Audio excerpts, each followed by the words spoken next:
This is a youthful inspirational emotional drama jointly performed by Xiao Zhan and Li Qin. At the beginning of the story, Chunqing, played by Xiao Zhan, was upset because his brother was robbed of his hat by a group of people. This group of people scolded carelessly, and the leader was called Guohaizi. His eldest brother is called Qi Tian. Chunqing doesn't care who they are. Seeing that the two sides were getting more and more fierce, and when they were about to take action, a patrol police officer suddenly appeared behind them, which avoided an impending fierce battle. In this regard, Chunqing and Guohaizi also formed a beam. At the same time, Chunqing's good brother Guohua suddenly fell in love with a girl on the street at first sight today. In order to chase the girl who had already sat in the car, he also threw himself a big horse. Chunqing planned to help Guohua find her and pursue her. Through Guohua's description, Chunqing drew him the appearance of a girl and asked him to hang the painting on the ice rink, believing that he would soon find the girl who made his heart flutter. The next day, with the help of Chunqing, they hung the girl's portrait on the gate of the ice rink in a high-profile manner. Today is Guohua's birthday, and friends gathered together to celebrate his birthday. My sister Xiaofang, who was a soldier in the army, also rushed back. Unexpectedly, at the dinner table, Xiaofang expressed her dissatisfaction with Chunqing, because her brother mixed with Chunqing and the other idle people all day long. He also did not go to serve in the army, so he was afraid that his brother would delay his future. In the face of this sharp-toothed sister, Chunqing could only drink to make amends for her and apologize again and again. The next day, these brothers, who were only skating in their minds, came to the ice rink again, but they happened to meet their sister's friend Xiaomei. This is also the first time Chunqing and Xiaomei have officially met. In the eyes of these brothers, Xiaomei, as a child of high-ranking cadres, she had never looked at them directly. Today, Chunqing can shake hands with her, which can be regarded as winning glory for the brothers. Chunqing said hello, it's nice to meet you. Who knew that the next second, they met the girl who made Guohua fall in love at first sight in the ice rink. When everyone is attracted to girls, the two groups of people who had a lot of trouble over hats last time met again. This time Guohaizi also brought his eldest brother Qi Tian. Qi Tian is a notoriously ruthless character in the alley. He can't stand by and watch the affairs of good brothers either. I saw him walk up to Chunqing's ear and tell him to meet him at the noon gate in 3 days. In the blink of an eye, on the agreed day, Qi Tian's group waited for a long time, but only waited for Chunqing to appear alone. Just when the other party thought he had admitted defeat. In the next second, I saw a large group of people suddenly coming out from behind the noon gate, and this battle instantly suppressed the momentum of Qi Tian and the others. They shouted, "Who dares to touch my brother today?" But Chunqing looked at this group of people, but he didn't know what the specific situation was at all. He insisted on going it alone with Qi Tian. Seeing that the war was about to begin, a man named Dong Gu suddenly appeared. He solved their problem in a few words. Brother Dong said, "You ask him to bow to you and admit his mistake, he can't pull this face." It turns out that Brother Dong was like this when he was young, a character who was feared by everyone, but now he is low-key and doesn't want to cause trouble anymore. Seeing this situation, Guo Xiaohei didn't dare to say anything. At this moment, the Red Guards, who had been guarding behind the noon gate, came out and educated them fiercely. Chunqing said, "Our gang is here to wait. Wait until dawn to see the flag raising." The police said, "It's a pity that you can make it up." Chunqing said, "That's true." Then Chunqing and Qi Tian, who were taken out of the police station, were led home by Brother Dong. Brother Dong enthusiastically cooked a table of dishes for them. The two of them were persuaded by Brother Dong. In the end, the war was turned into jade and silk, and the grievances in his heart were resolved. Unexpectedly, a girl who brought cabbage to Brother Dong came at this time, but it attracted Chunqing's attention. It turned out that she was the girl Guohua liked in the ice rink before. She seems to have a different affection for Chunqing. Xiaomei, played by Li Qin, has always had a different affection for Chunqing, but Chunqing mistakenly regarded the back of the girl in love at first sight in the library as Hongling, who likes him. After a night of ideological struggle, Xiaomei originally planned to tell Chunqing that the library girl was her own, but on the way, she overheard Kuriko, who had a grudge against Chunqing, and they planned to teach him a good lesson on Sunday. So he was worried about Chunqing's Xiaomei quickly tell him the news. But Chunqing said that he was not afraid at all, and since there was a problem, he always had to solve it. Subsequently, Chunqing also specially mentioned that his good buddies Guohua and Xiaomei were preparing for a blind date. Xiaomei instantly became nervous when she heard this topic. Chunqing stupidly did not forget to say good things for his buddy, but he also had to explain to Xiaomei honestly, Guohua does seem to have someone he likes in his heart. Xiaomei asked, "What about you?" Chunqing said, "Me." Unexpectedly, when Xiaomei asked Chunqing if he had anyone he liked, he couldn't tell what other girls meant, but he described the object he had been in love with for a long time. He smiles very beautifully, his eyes are curved, and he looks very good. In the next second, Xiaomei, whose heart was completely cold, could only put away the note hiding the truth of the library. Then he forced a smile and sent him blessings and turned to leave, "Then I wish you happiness." This time it made Chunqing a little overwhelmed. At this time, on the other side, after the arrangement of the two parents, Guohua had come to Xiaomei's house as a blind date. Just as Xiaomei's father was asking various questions to this young man, Xiaomei, who was hit at this time, happened to come back. Guohua saw Xiaomei and quickly stood up politely to say hello. Unexpectedly, Xiaomei directly invited him to her room to sit down. Unexpectedly, as soon as she entered the door, Xiaomei said straight to the point what Guohua was trying to say: "We are not suitable. Blind dates are arranged by the elders, and I don't want them to worry." After Xiaomei said this, Guohua also instantly lost pressure. Subsequently, when he learned from Xiaomei that Chunqing was going to be plotted, the panting Guohua ran to Chunqing's house and told him not to go out tomorrow. When the brothers heard that Chunqing had something to do, they were so anxious that they had to go with him tomorrow. Chunqing said, "Listen to me tomorrow and act when the opportunity comes." As soon as I went out the next day, Haizi's group had already waited at the entrance of the alley. Chunqing, who didn't want to cause trouble, took the initiative to apologize to him and wanted the matter to end it. But how could the stubborn Haizi stop there, and directly humiliated Guohua, who wanted to stand up and protect Chunqing. "You pee on yourself. A dog next to you," shouted Chunqing. This breath is something that no man can swallow. After a while, Haizi, who fled into the wilderness, was admitted to the hospital. After the catastrophe, the Red Army was so scared that they didn't know what to do. Chunqing and Guohua have contacted their sister Xiaofang in the army. Let her pack up the house in Baoding and pick up the Red Army later. After saying goodbye to Chunqing and his brother, he came to the hospital to deliver medical expenses to Haizi. I didn't expect this kind of thing to happen to Chi Tian, the boss of the alley, in the face of two good brothers. Fair and reasonable, he did not hold Chunqing responsible, but he had to say something about the Red Army that punctured Haizi's eyes. He asked Chunqing to bring the Red Army, and let Haizi also have to insert it for him, so that this matter would pass. But in the face of brothers who grew up together, Chunqing decided to bear this crime for the Red Army, and the scene happened to be heard by Xiaomei, who was a nurse in the hospital. At this time, after Guohua's father gave his son some education, he was suddenly stopped by his mother who was just about to go upstairs. Mother asked, "I will ask you who you are, who is he?" In the face of his mother's questioning, Guohua didn't want to hide it anymore. "She is the only one in my life." On the other side, Chi Tian, who has liked Hongling for 3 years, gradually distanced between the two because of the appearance of Chunqing. Chi Tian said, "I'm getting more and more confused now, and it's quite boring to live like this." Chi Tian, who has been the boss here all his life, wants to leave Beijing to develop in Shenzhen. Before leaving, he did not forget to tell Chunqing to be worthy of Hongling's love for him. "Now that Hongling likes you, you will continue. You have to be worthy of her kindness to you." With the disappearance of Chi Tian, the eldest brother in the alley, the relationship between Chunqing and Hongling seems to be one step closer. This day I thought that Chi Tian was plotted by his sworn enemy Li Xiangyo, but just when Chunqing forced him to hand over his eldest brother, the man in front of him suddenly made a bad move. I saw that Chunqing, who had learned boxing with brother Dong for a while, subdued him with one move. Under his constant questioning, he was told by Chi Tian's younger brother that the eldest brother was in the Public Security Bureau at this time. Chunqing, who arrived afterwards, saw Chi Tian who was taken away by the police. Because of the illegal resale of imported tape recorder accessories, something happened to Chi Tian. At this moment, Hongling was so sad that she shed tears. People always know to cherish after losing, and at this moment, Hongling recalled the picture of Chi Tian surrounding her every day for the past 3 years. Although it is very simple for him to get a woman as the big brother of Hutong, he has only been in love with Hongling alone in the past 3 years. Even though he knew that she didn't like him in his heart, he still domineeringly and silently guarded Hongling until the person he liked appeared. Chi Tian said, "You can't refuse my kindness to you until you find the person you are looking for."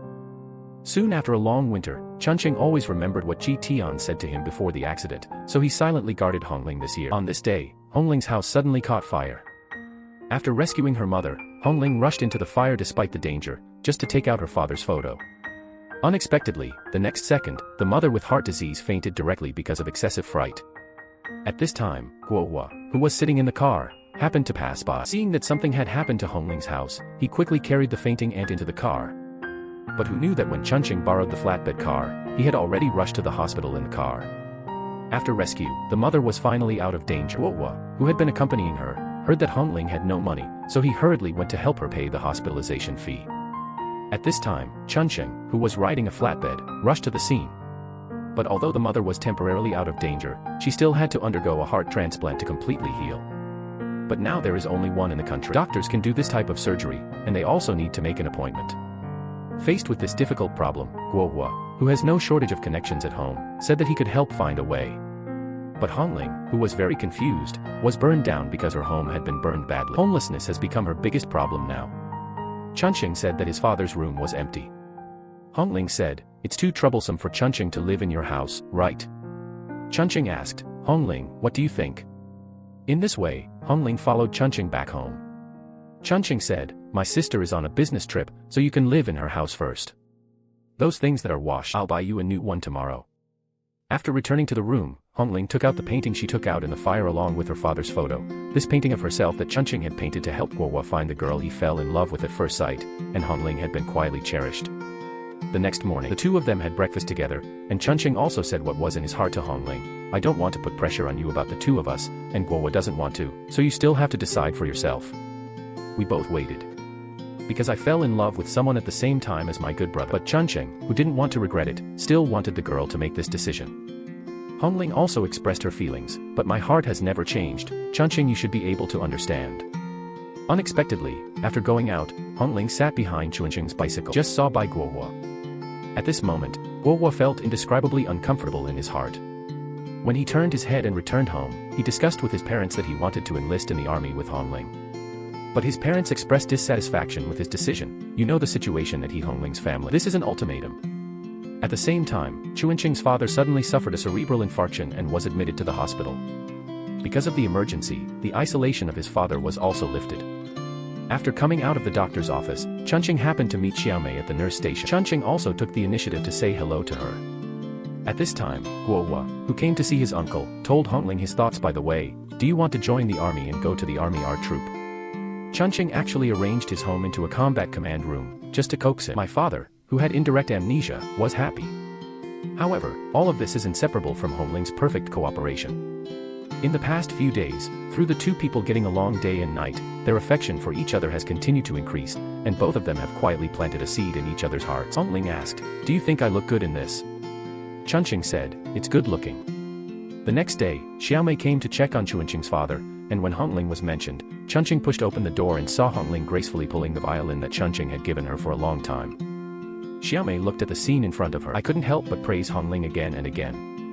The next day, in order to let his father, who had been in an excited state, get a good night's sleep, at Hongling's suggestion, Chunqing pulled his father into the wild to pretend to practice. After most of the night's tossing, my father sitting on the motorcycle had already fallen asleep. At this time, Hongling, who had been busy all night, also felt more and more sleepy. Looking at the girl's tired appearance, Chunqing suddenly asked her to rest on her shoulder. Then I heard Hongling say that it was a little cold, and the opportunity came all at once. I saw Chunqing's little hand slowly tentatively hugging the girl's shoulder. The two of them snuggled up to each other on the hillside and spent a wonderful morning. Who knew that after waking up, the father looked at the sweet backs of the two children. After the disciplined father suddenly coughed, it broke the beautiful atmosphere at the moment. Guohua, who came back from training that day, had been thinking about Hongling, so he hurried to Chunqing as soon as he got home. When Guohua asked about letting her serve as a soldier with him, unexpectedly, Hongling's answer made him not know what to do. "Of course I want to go with you." At this moment, Chunqing happened to come back. The brothers, who hadn't seen each other for a long time, hugged each other and greeted each other. But who knew that in the next second, he watched Chunqing help Hongling sort it out. The intimate act of dried sweet potatoes made Guohua suddenly understand in his heart that he was really a little redundant. At this time, the sister Xiaofang on the other side also had emotional problems. Facing Qintao, who she didn't like at all, Xiaofang couldn't refuse at all. It was only because of the relationship between her parents that she couldn't express her true thoughts.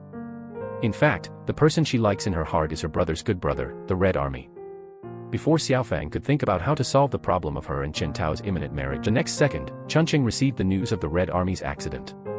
On this day, Xiaofang went to see the Red Army as usual, but after coming out of him, Xiaofang suddenly called the police to say that the Red Army had defiled her.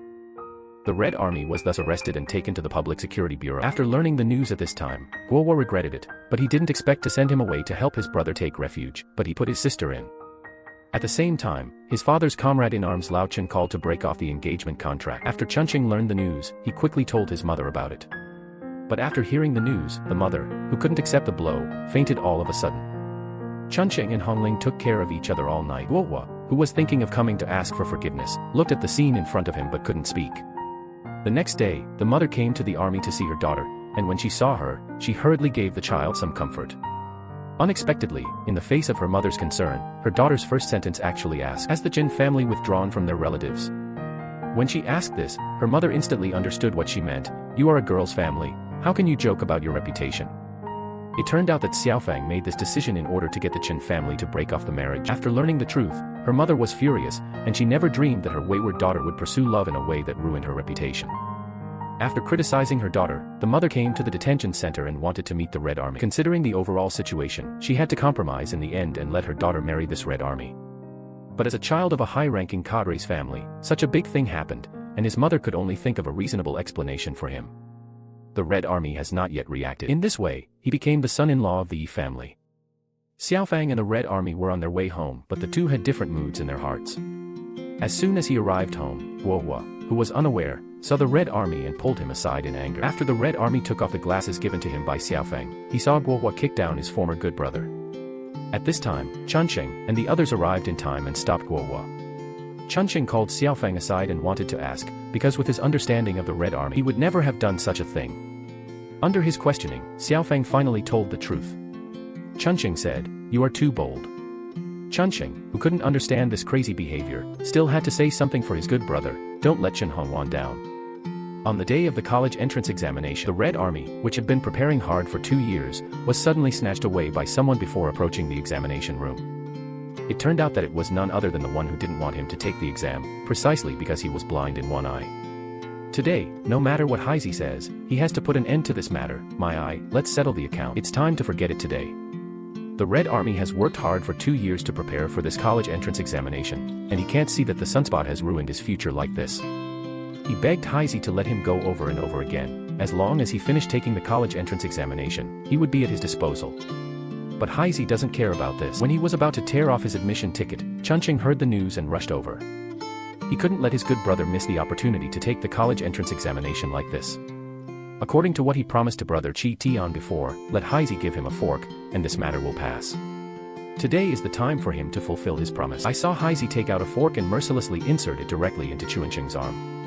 At this moment, the bell of the school exam has rang for the last time, and Xiaofang in front of the door is anxiously waiting for the Red Army to return. Heisey spoke well, after inserting Chunqing, or obediently returned the admission ticket to the Red Army. Seeing that Chunqing had suffered such a great sin for himself, the Red Army had endless guilt and gratitude in his heart. At the last moment, Chunqing endured the pain and finally sent the Red Army to the examination room. Chunqing said, "Ma is successful, go quickly." After they successfully entered the examination room, Chunqing fainted in pain. After waking up, Chunqing didn't expect Xiaomei to appear next to him. It turned out that Xiaomei happened to be on duty near the examination room today. Thanks to the fork that didn't pierce the artery. Otherwise, Chunqing's life would really be in danger. The caring Xiaomei also prepared food for him. At this time, on the other side, Heisey's woman was targeted by the bully Li Xiangyou.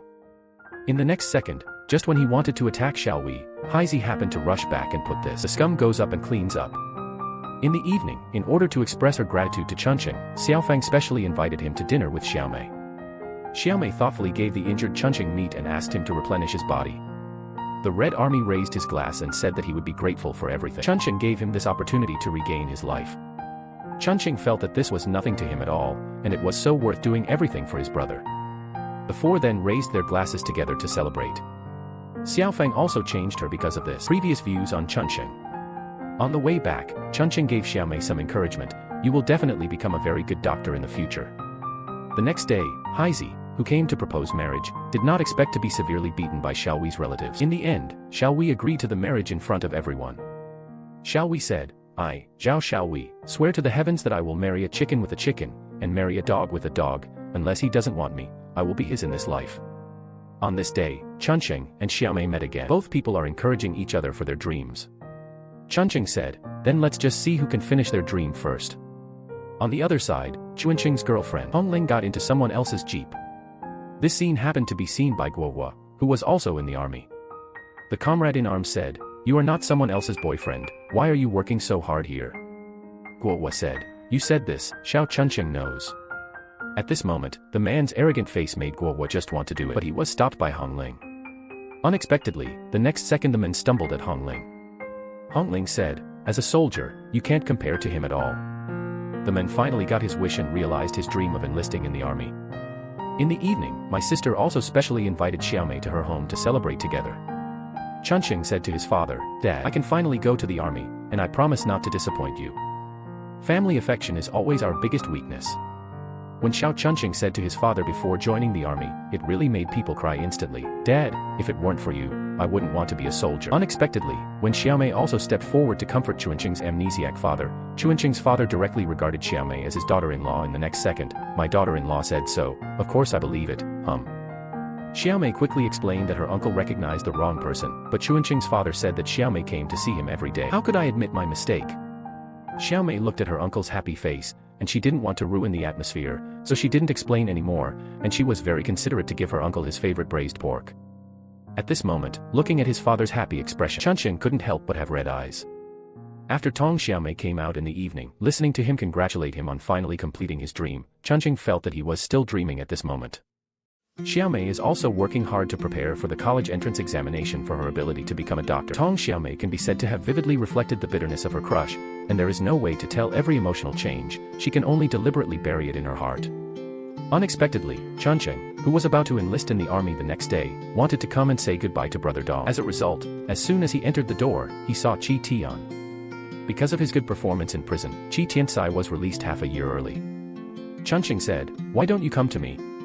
Qi Tian said, "I'm afraid it will have a bad impact on you." Chunqing said, "You Qi Tian will always be my brother." Qi Tian said, "With you, it's worth it." Before leaving, he entrusted brother Tian to help take care of his sister and his father. Qi Tian agreed without saying a word. This unthinkable relationship between brothers is really moving. Soon the train was about to leave, and the parting station was always full of sadness. At this moment, the sister's reluctance to give up her brother's feelings is really vividly interpreted. "My sister told Chunqing to take care of herself over and over again." Chunqing did not forget to tell his brothers one by one. The Red Army looked at Chunqing, who was about to leave. His eyes were already red. "Good friends who used to be together all day long are now inseparable. My sister has endless instructions and reluctance." At this moment, Chunqing, with everyone's blessings and his ideals, finally embarked on a journey of hope. "I didn't expect Chunqing to enlist on the first day. Compete with your comrades in arms in the army."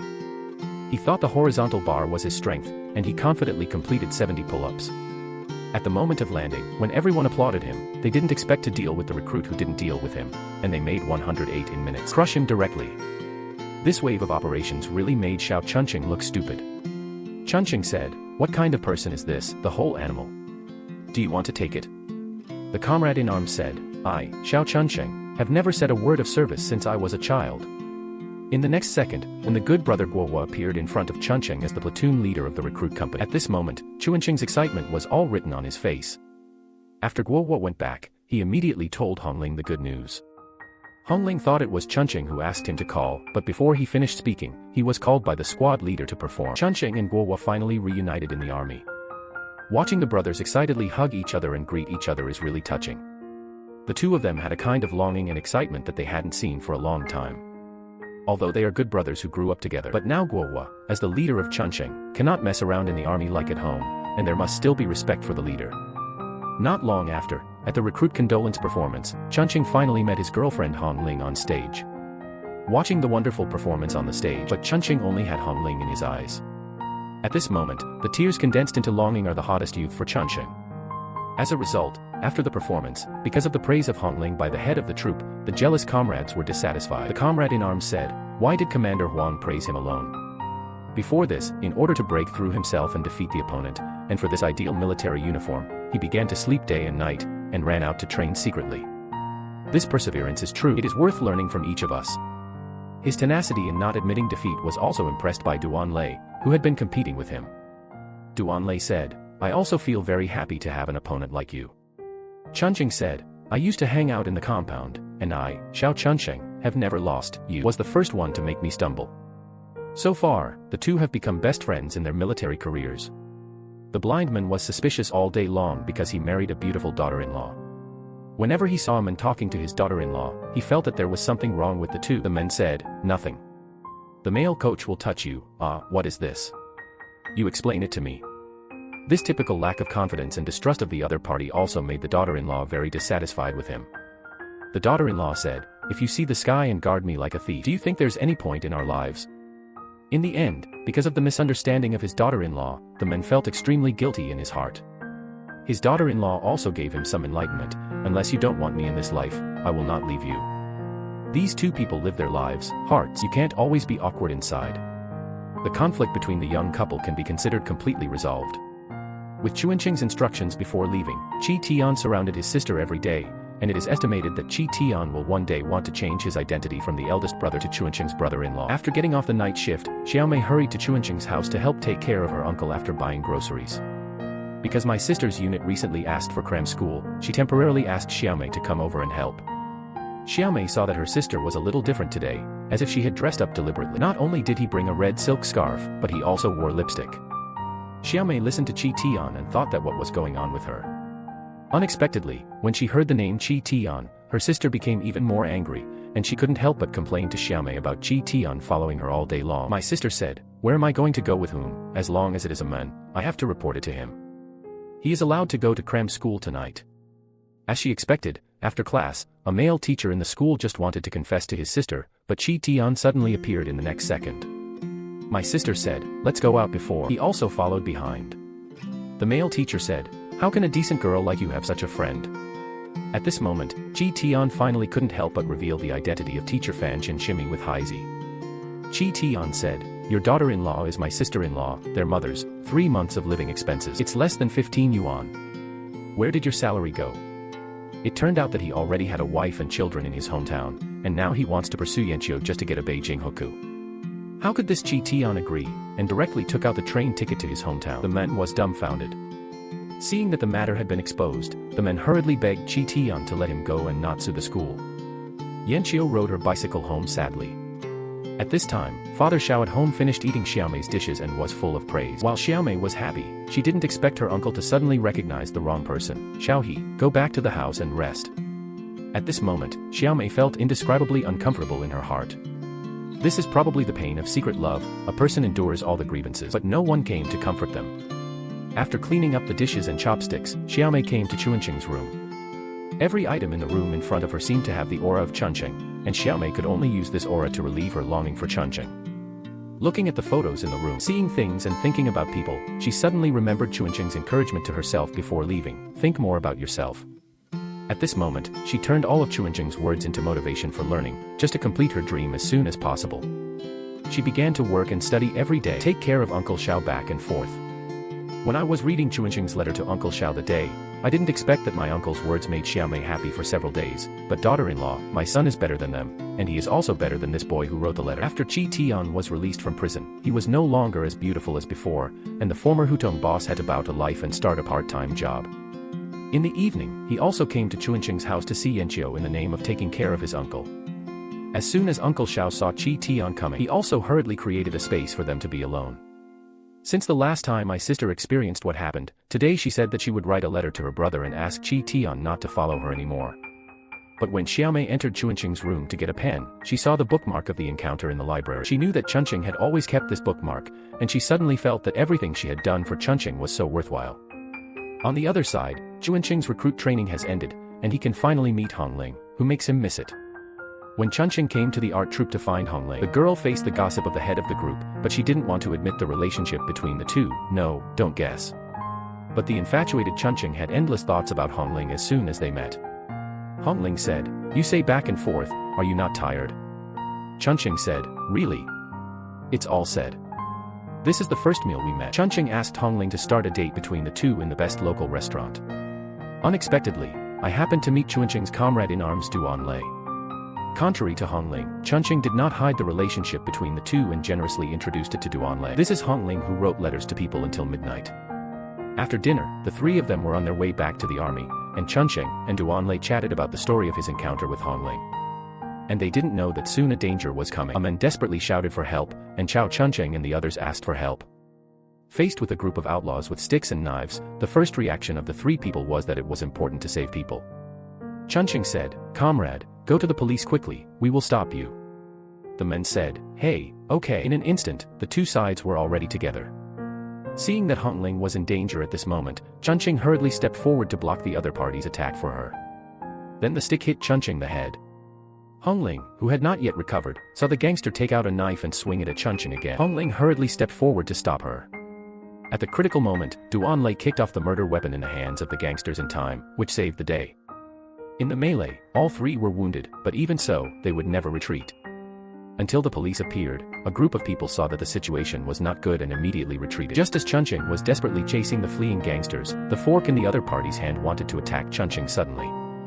As a result, when Chunching grabbed the other party and tried to control the other party, one of the gangsters did not stand firm, and the two fell. The fork pierced into the gangster's body.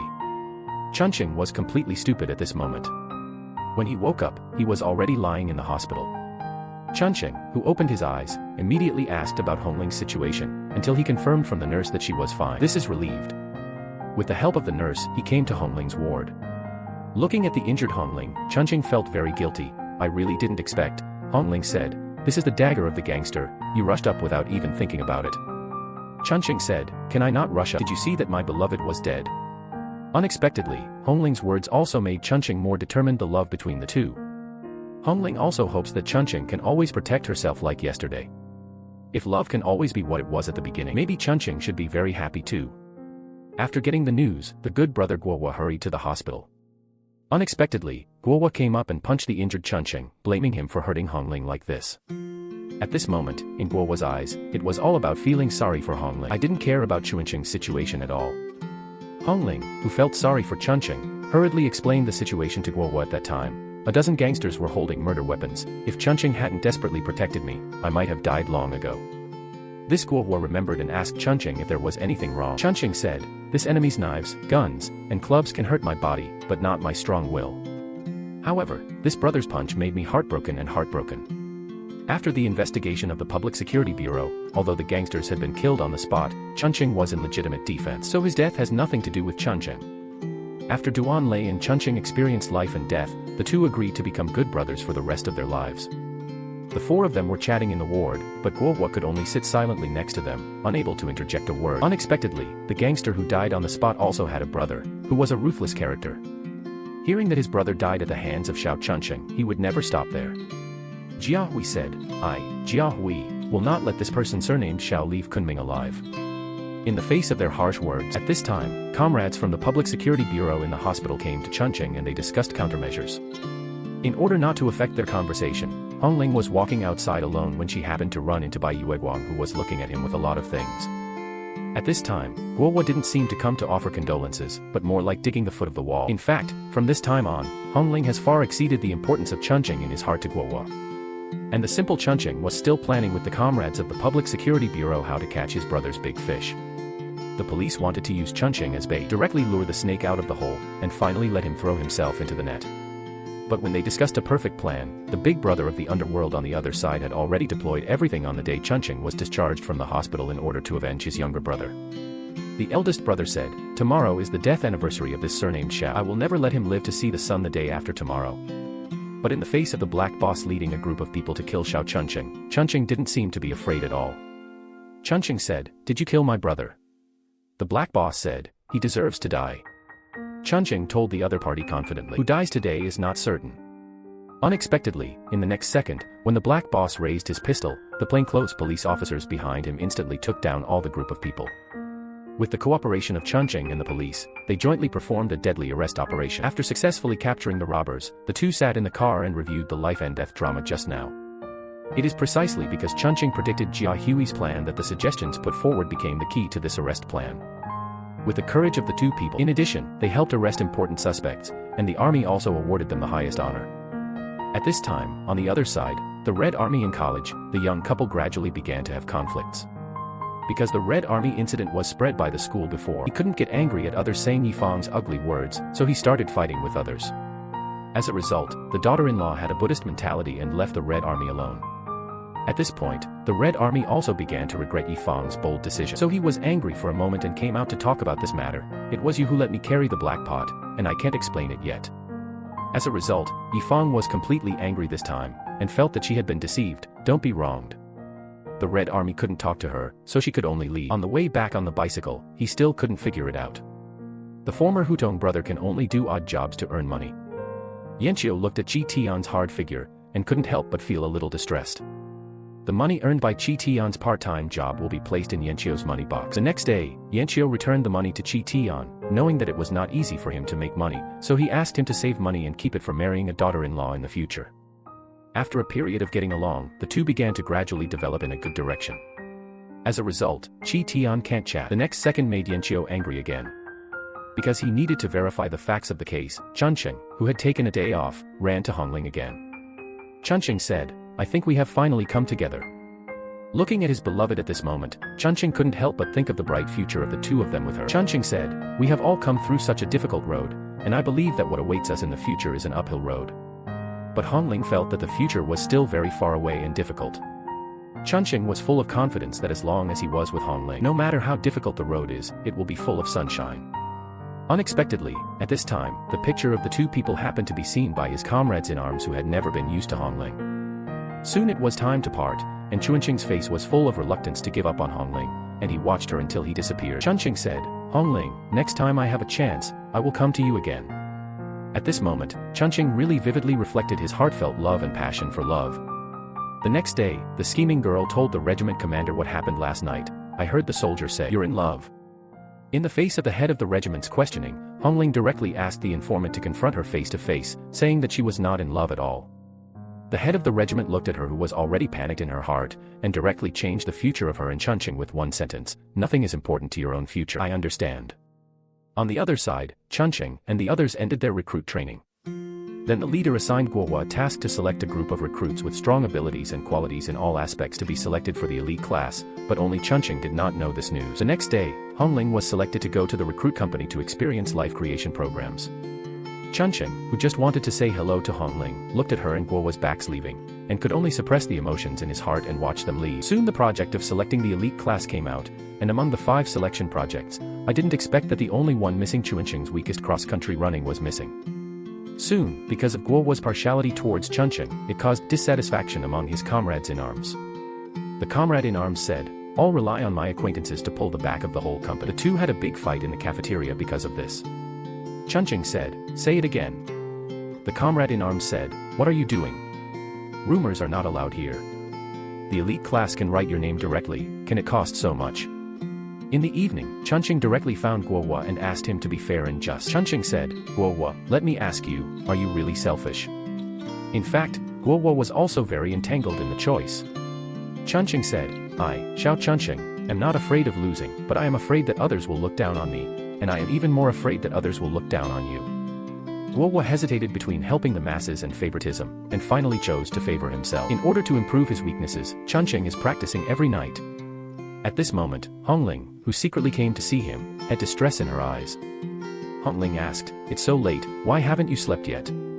Because of their different concepts, the two quarreled as soon as they met. There is nothing wrong with Chunqing wanting to insist on relying on his own efforts to strive for his ideals. However, Hongling is a realistic utilitarian, and she doesn't want to see Chunqing give up the shortcut given to him by Guohua, because she wants Chunqing to win. Only after being promoted can you fall in love publicly. This is what he has always yearned for. Hongling said, "What are you doing when I am working hard for the future of the two of us? Obviously there is such a good opportunity in front of you, why don't you take it?" Looking at Chunqing's persistence, he also expressed his efforts for this relationship. But Chunqing pursues justice, he wants to win but doesn't want to win dishonorably. In fact, at this moment, although Hongling is thinking about the future of the two people, it is obvious that their values have begun to change. This also laid the groundwork for the final direction of the two people. On the other side, Guohua was under great pressure, and at Chunqing's strong request, he tried to change the selection rules again. However, at this time, Guohua suddenly recalled the two people when skating together on the ice rink in Shikahai. Faced with this difficult decision, he still couldn't make a choice. Looking at Chunqing, who was still strengthening his training over and over again on the playground, Guohua ran over and joined his training without hesitation. However, this night, the hearts of the two good brothers were also quietly changing. The next day, the recruit selection officially began, and Xiao Chunqing was far ahead from throwing to shooting. Until the end of the project, when it was announced that Xiao Chunqing and Duan Lei were tied for first place at the same time, Chunqing actually proposed in public that the 5-kilometer weight-bearing event would be removed from the competition. But at this moment, for Chunqing's sudden request, how could Guohua, as the platoon leader, temporarily change the rules? He couldn't let Xiao Chunqing do it. Insistence on losing one's prestige. After the evening assessment, the two former rivals decided to have a real contest in private. In the end, Chunqing proved his strength with his actions and magnanimity, and made Duan Lei and Meng Jinju completely convinced him. So far, the two brothers of life and death also formed a deep friendship. On the other hand, Xiaomei, who insisted on checking Uncle Zhao's body every day, strengthened her determination to get out of the compound and realize her ideals because she read Chunqing's letter. The next day, the director of the hospital found Xiaomei and brought her the news of the special recruitment of medical staff in the military region. This sudden surprise brought Xiaomei one step closer to her dream in Chunqing. After coming out of the director's house, I saw that she couldn't help but look at her face. It was filled with uncontrollable joy. However, Yanqiu is worried because the factory cannot pay wages. After the factory director gave her a cake, Yanqiu, who didn't get the money, came out and happened to meet Qi Tian, who came to the factory to deliver goods. Seeing that he hadn't eaten, Yanqiu quickly took out his belt. The meal was divided for him. The next second, Qi Tian took out the money directly from his pocket to Yanqiu. Knowing that she had not been able to pay her salary recently and her life was difficult, Qi Tian wanted to do his best to help her. In the face of Yanqiu's refusal, he domineeringly stuffed the money directly into someone's hand. Sure enough, love or not love is hidden in the details at this moment. On the other side, Chunqing, who had just joined the elite class, couldn't help but bring dried sweet potatoes to see Hongling, and he didn't forget to let everyone taste it with him. Faced with the head of the regiment asking him about his relationship with Hongling, Chunqing quickly said that he and Hongling were small. Only then did he avoid the question of the regiment commander. Hongling's comrades in arms couldn't help but praise him again and again for the handsome and sensible Fa Xiao, and unabashedly shared the deeds of the people chasing Hongling who could line up to 5 kilometers with Fa Xiao. Who knew that he heard the news? Chunqing suddenly felt a little jealous in his heart. On the way back from dinner, Hongling couldn't help but be deeply moved because Chunqing was trying to help her block the mouths of those people today. Chunqing said, "Sooner or later, I will tell everyone in a dignified manner that you are my boyfriend." At this moment, the two of them are working together with expectations for a better future. After get off work, Qi Tian came to the factory director to settle the delivery salary, and unexpectedly heard that he was going to gamble at night. Qi Tian said, "If you have money, you don't pay workers' wages, and you still go to gamble." Qi Tian said that he had to ask for an explanation for Yanqiu. Seeing that the factory director had just played this card, Qi Tian suddenly broke in the next second. At this time, the person playing cards together asked him not to meddle in his own business, and Qi Tian directly pressed the other party on the table. At this time, the person who came in immediately recognized the identity of Qi Tian's famous eldest brother. Sure enough, when the factory director, who bullied the weak and feared the hard, heard that he was the eldest brother, he immediately changed his attitude. The next day, the factory director immediately obediently paid Yanqiu a salary. On the other hand, Xiaomei has begun to prepare to take the special recruitment exam of the military region. The mother found her good friend Yifang to persuade her daughter. The mother said, "You have to be responsible for your ideals, career, and life, instead of giving up preparing for the college entrance examination for so long for a man. Do you think it's worth it?" On the other hand, the relationship between Chunqing and his good brother Guohua gradually became distant. Because he has been busy training new recruits. As a platoon leader, Guohua's shooting level has been declining. While washing up at night, Chunqing suddenly heard his comrades in arms questioning Guohua. Chunqing said, "I said you guys, if you have any grievances, just say them honestly, don't chew your tongue behind people's backs." Facing him standing up to speak for Guohua, Meng Jinju was dissatisfied and directly hit Chunqing's shoulder and went back to the dormitory. The next day at the training ground, when Guohua asked Meng Jinju to step forward to give a shooting demonstration, he didn't expect him to let the platoon leader demonstrate on the pretext of not being qualified. Chunqing knew that his purpose was to make him make a fool of himself in front of everyone. Out of order to protect his good brother, he took the initiative to ask for a demonstration. Meng Jinju said, "You are not a platoon leader, why should you demonstrate?" Chunqing said, "Just such a small thing, do you need to trouble our platoon leader?" As a result, Guohua finally conquered everyone's doubts about him with his results. After hearing Chunqing say this, Hongling felt that his approach was really unconsidered.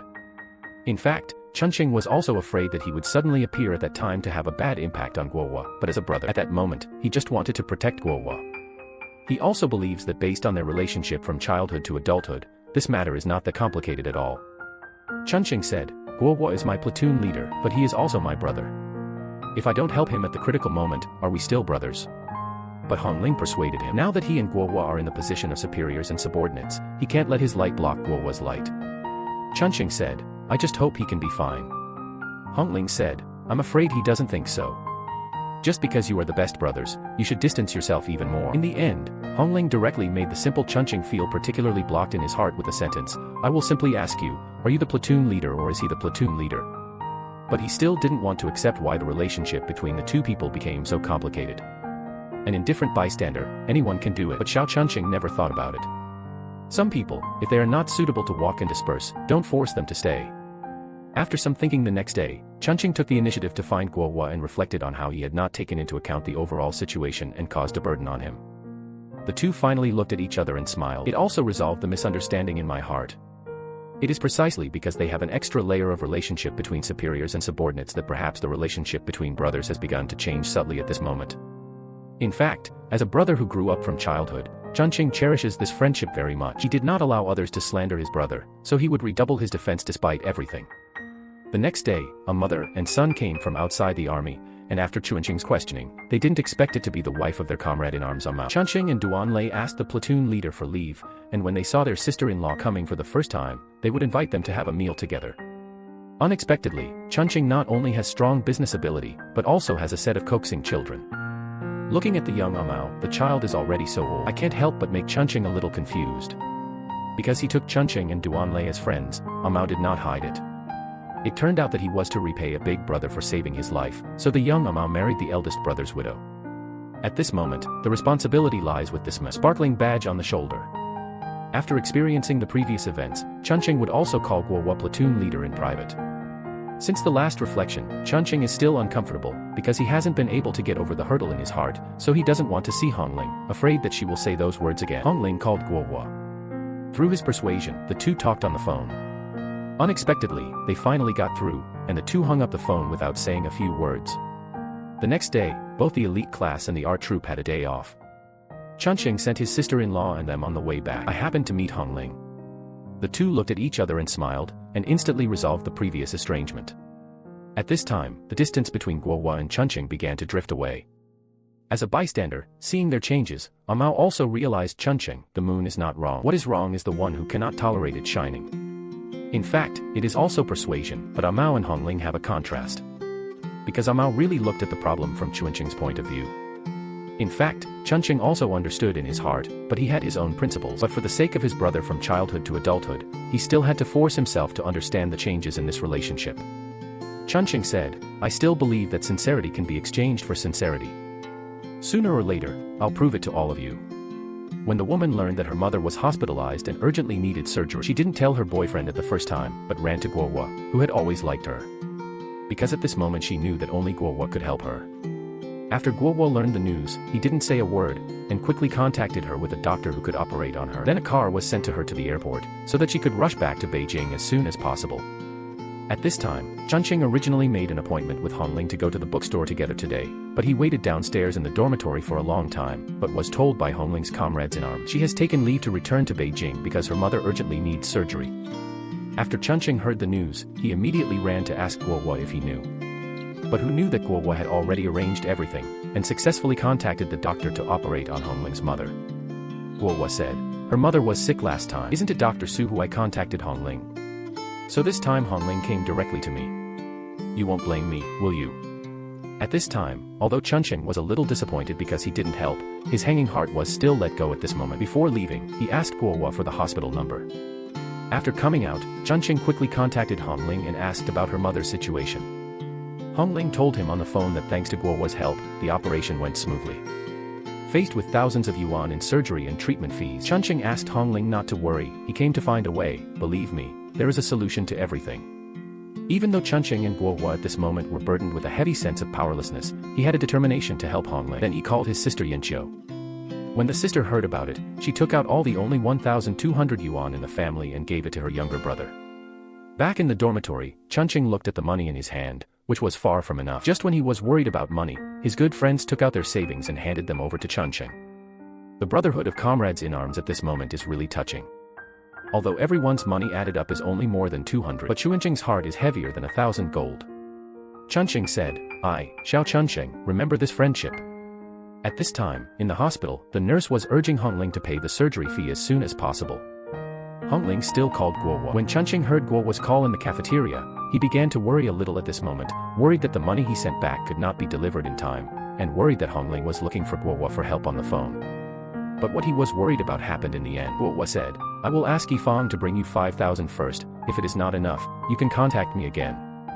In fact, compared with the 5,000 yuan that Guohua could take out at once, the change made by Chunqing's friends was more precious. It didn't take long for Guohua's sister Yifang to send the money to Hongling to the hospital. While the sober Yifang in the world sent money, she directly pointed out Hongling's contradictory heart, the ideal one you are attracted to Xiao Chunqing. In life, he is a person who can't even take out 1,500 yuan. But life is not only about love, sometimes bread is needed, and my brother appeared. Faced with Yifang's ugly facts, Hongling still used her last stubbornness to hide her heart that had already been hit. Hongling said, "This is someone else's life, it has nothing to do with you at all, but you act like a god, do you think you understand better than us?" At this time, although Hongling refuted every sentence, she still took the bread in her hand and went back to the ward. Qi Tian on the other side looked at the sunspot. Their small business was booming, so he also had plans to do business.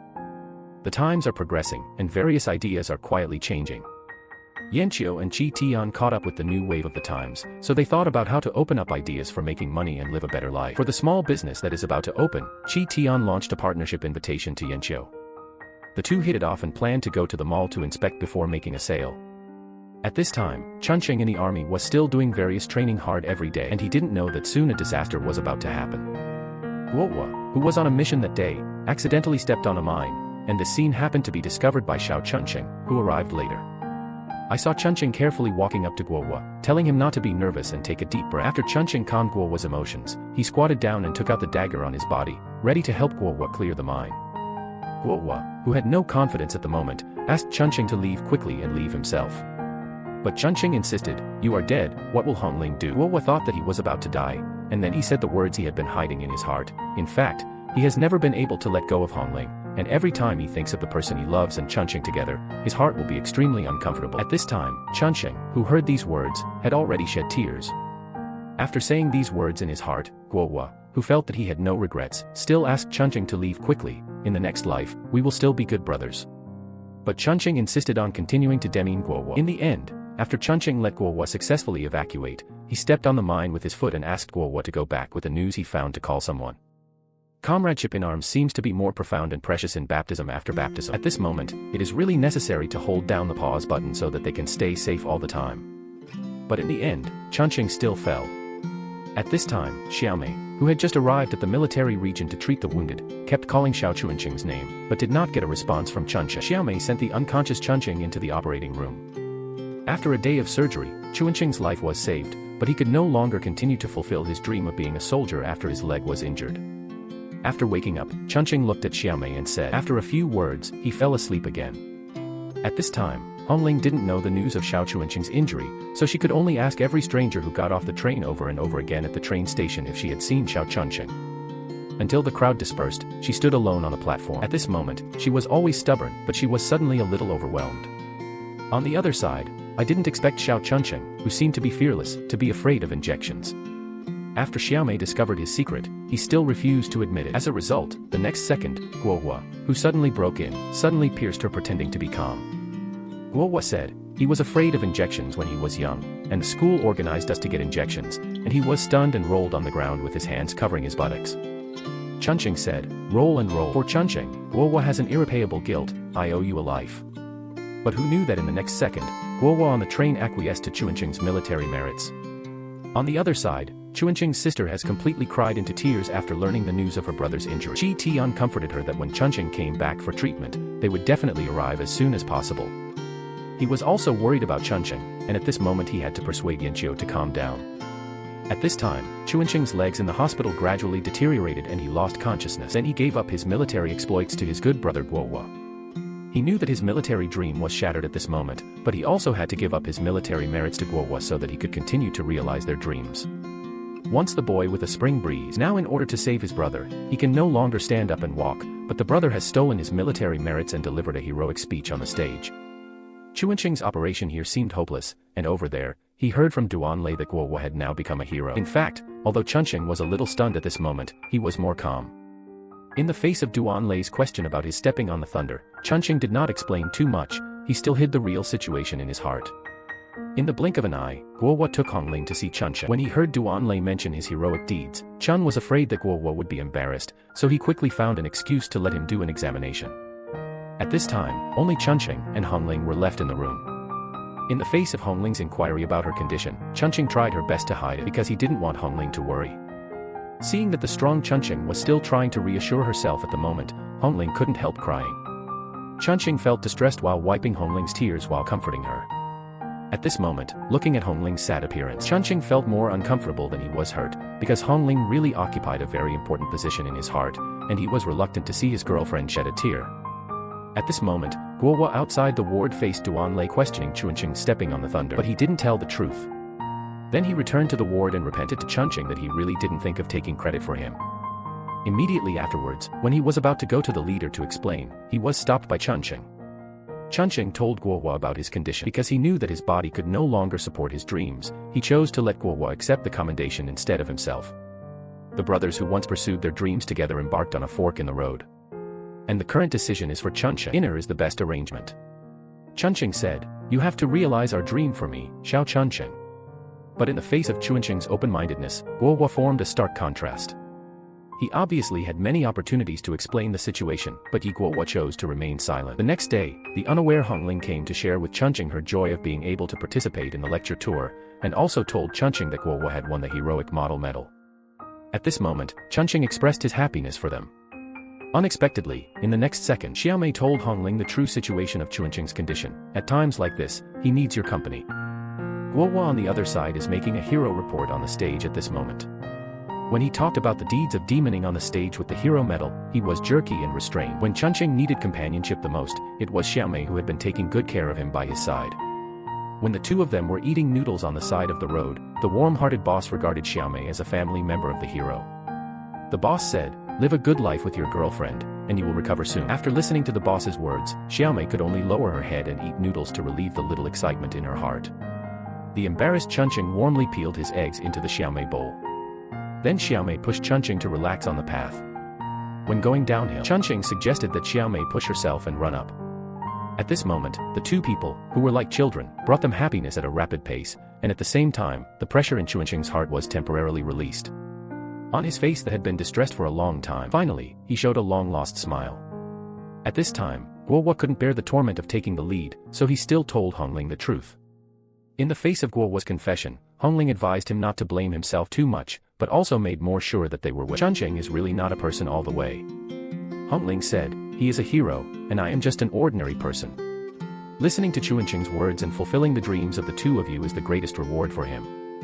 After Hongling's comfort, the hero report of Guohua's tour became more and more proficient each time. It is also more passionate every time. And at this moment, Hongling in the audience faced the choice that Guohua had already made. How should she choose with mixed feelings in her heart?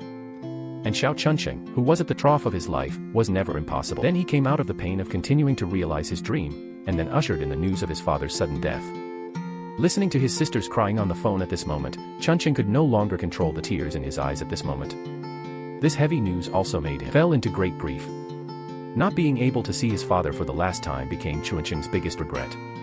At this moment, he holds the portrait and recalls the influence of his father, who has been an example for him all his life. Your responsibility is great, because you are behind you. It is the motherland. At this moment, his uncontrollable longing came to his heart again. Whenever he felt helpless, Xiaomei would appear by his side and bring him warm comfort. Because Hongling has been busy touring, I only had time to come over to see Chunqing today. This time, he didn't want to deceive Hongling, so he took the initiative to tell the seriousness of his condition, but he reassured Hongling that he would be able to stand up and recover after returning to Beijing for surgery.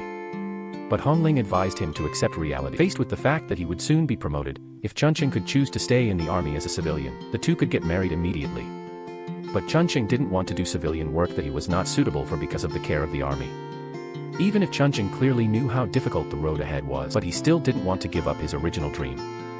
Hongling said, "It's time to change, I don't want to be separated from you." But Hongling kept reminding him to face reality over and over again.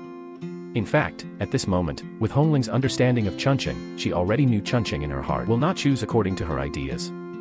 After returning to the army in the evening, the words of a good friend made her contradictory heart seem to have a direction. If these two outstanding young people are put in front of me and asked me to choose, I guess I should choose an easy way to go. The next day, Chunqing, with the help of his comrades in arms, came to see Guohua's heroic tour.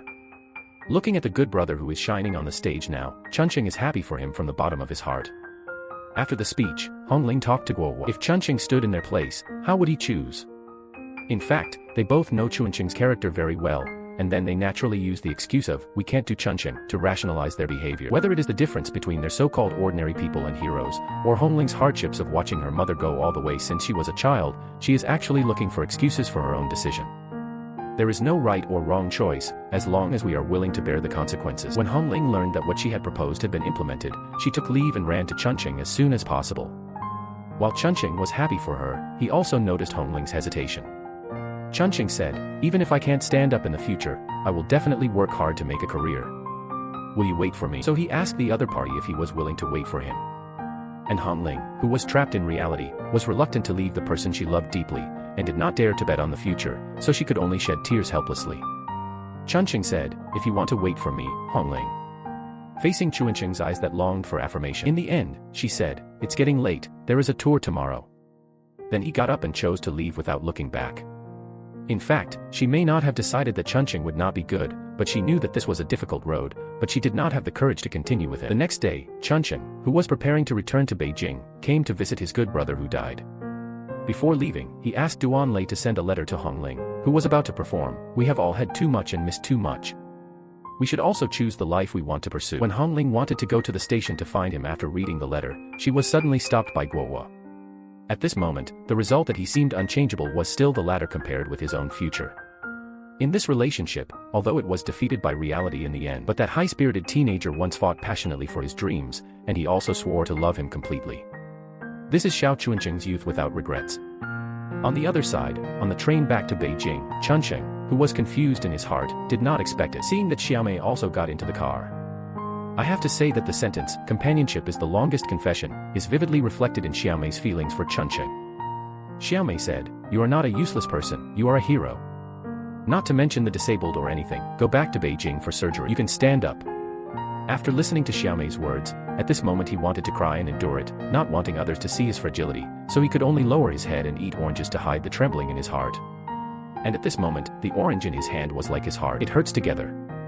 Unexpectedly, in the next second, when Chunqing and Xiaomei got off the train, they saw their sister and Qi Tian, who had been waiting on the platform for a long time. Chunqing's eyes dodged, and he deliberately lowered the brim of his hat, with countless grievances in his heart, but he didn't know how to say, "Sister, I'm back." Sister knows. As her brother's only relative, she can't show her vulnerability. At this moment, my sister stepped forward and hugged him distressedly, and she kept saying, "Just come back," as she held back her tears. So even though she was already in tears, she still bit her lip. "Don't let yourself cry, go home, it's okay, my sister is here." Chunqing returned home with his disabled body, and his father was no longer in the empty room. Then he came to his father's room, trying to find that familiar atmosphere, but when he saw the portrait on the table, he really knew what it meant to be separated from heaven and men. When Chunqing saw the medals and military uniforms on the bed, he instantly recalled the past moments, and at this moment he could no longer control his inner emotions. When he suddenly looked back, he was already in tears. At this time, the sister outside was still saying thank you to Xiaomei. Xiaomei said, "Chunqing is a patient, and taking care of him is also what I should do." When my sister asked about Hongling in the evening, Chunqing still told her sister that the two had broken up. "I don't want her to come back with me. After a few years, I regretted it again." On the other hand, Guohua in the army was overwhelmed by honor, and he and Hongling said that they had told the truth about the matter to their superiors. It was precisely because of Hongling that he had the courage to face the mistakes he had made, because he wanted to be in Hongling's heart. He is a dignified person. At the same time, the troops also added the title of Xiao Chunqing's combat hero. At this time, Xiaomei, who returned from the military region, was still firm in her inner choice despite the strong opposition of her parents. Xiaomei came out of home and went straight to the hospital, and at this time, Chunqing also arrived just in time. Qi Tian, who was pushing her all the way, also joked with everyone, which also temporarily relieved their tension as they were preparing to see a doctor for a while. But surgery also has the risk of surgery, and the patient will have the possibility of lifelong disability, the doctor said. In the end, between conservative treatment and surgery, Chunqing chose surgery without hesitation. At this time, Hongling in the army finally got her wish and waited for the day of promotion. Guohua also came to celebrate him as soon as possible, and drove Hongling out for a ride. Hongling said, "Maybe this kind of speed is the freedom I am pursuing." Soon the day of the operation arrived, and several people outside the operating room were waiting anxiously. The operation is finally over, although the shrapnel has been successfully removed, but has it hurt the nerves? I won't know until Chunqing wakes up. A week later, Chunqing's right leg in the hospital was still clearly perceived to be very weak, and whether he could stand up and walk depended on the follow-up recovery. After talking with the doctor, Xiaomei returned to the ward but did not tell the truth. Instead, they were told that Chunqing was recovering well and that he could resume walking as long as he recovered well. When my sister heard the news, she hurriedly went to dinner with Qi Tian to create space for the two of them. Chunqing in the ward kept saying thank you to Xiaomei. Seeing Chuanqing's happy appearance at this moment, Xiaomei ran out, recalling what the doctor had just said. She could no longer control her inner emotions, and cried softly in the corridor of the ward. The next day, Xiaomei accompanied Chunqing to train. Facing Chunqing asking her about her next plans, Xiaomei said that her family arranged a hospital exam for her, and Chunqing was also happy that she could continue to fulfill her dream. Chunqing said, "In order to live up to Dr. Tong's hard work on me, I will definitely stand up in person and express my gratitude to you in person." But who knows the next second? His sister's words suddenly woke him up. He said this to reassure you. He wants to wait for you to recover before thinking about yourself.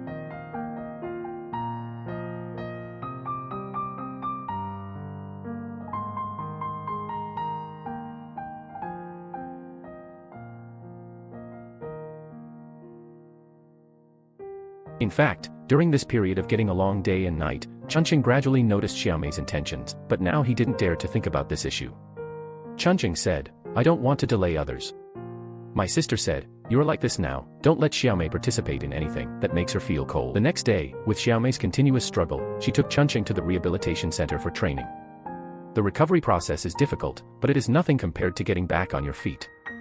Everyone looked at Xiaomei's inseparable appearance from Chunqing. They all automatically defaulted to her as Chuanqing's girlfriend. Chunqing said, "We are just friends, besides, if I am like this now, don't harm other girls." And Chunqing also learned from the doctor that Xiaomei wanted him to come to the rehabilitation center. How much effort has been put into it? The doctor said, "If you don't say anything else, just go to this girl's heart, don't let people down." At this time, Chuanqing's attending physician found Xiaomei and told him that if there was no significant improvement in a month of rehabilitation training, he would have to prepare for the worst. The hope that had just been ignited is once again shattered. At this time, Chunqing was also poured cold water by the patients who were recovering on the side. The patient said, "Try to lift it to see if it can move." Chunqing said, "I can't move." The patient said, "It's over, just like me, it's not cured." At this time, Chuanqing's future brother-in-law on the other side, Qi Tian, finally found a way to make money. Sure enough, as Heisey expected, when Qi Tian found a way, he would definitely take the initiative to find them to make money together. He has business acumen and rides his bicycle all over the streets. As a result, he discovered the way to exchange foreign exchange coupons. Heisey said, "If my brother Tian is willing to bend down and work hard to defeat my master, then our brothers will not be far from making money." How? Hit? Heisey and the others didn't say a word, and directly took out all of themselves. Savings and brother Tian are put together, and they plan to do a big job. The next day, under the leadership of Heisey, they directly sold all the 3,000 yuan foreign exchange coupons. "I didn't expect them to make a lot of money on the first day," Qi Tian said. "As long as we don't do this illegal thing, we can earn endless money with our own ability." The moment he got the money, Qi Tian directly handed it all over to Yan Qiu for safekeeping. On the other side, the Red Army and Yifang, a young couple, had another conflict. Originally, the Red Army wanted to pass the interview today, and then take the gold ring left to him by his grandmother, and planned to propose to Yifang. But when he came to Yifang's house, he was standing at the door a second ago and took out the ring and was about to knock on the door. The next second, she heard the call between Yifang and her mother. On the phone, Yifang faced the Red Army and was admitted to the government, but she didn't want him to enter politics, because she was afraid that he would not be able to withstand the temptation, so she wanted him to stay in school to do academic research. At this moment, after listening to Yifang's words, frustrated, he went home angrily.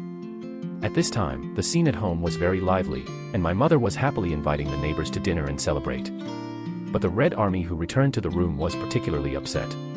At this time, Chunqing in the hospital was sudden. I heard the conversation between the doctor and Xiaomei. His right leg is likely to be disabled for life.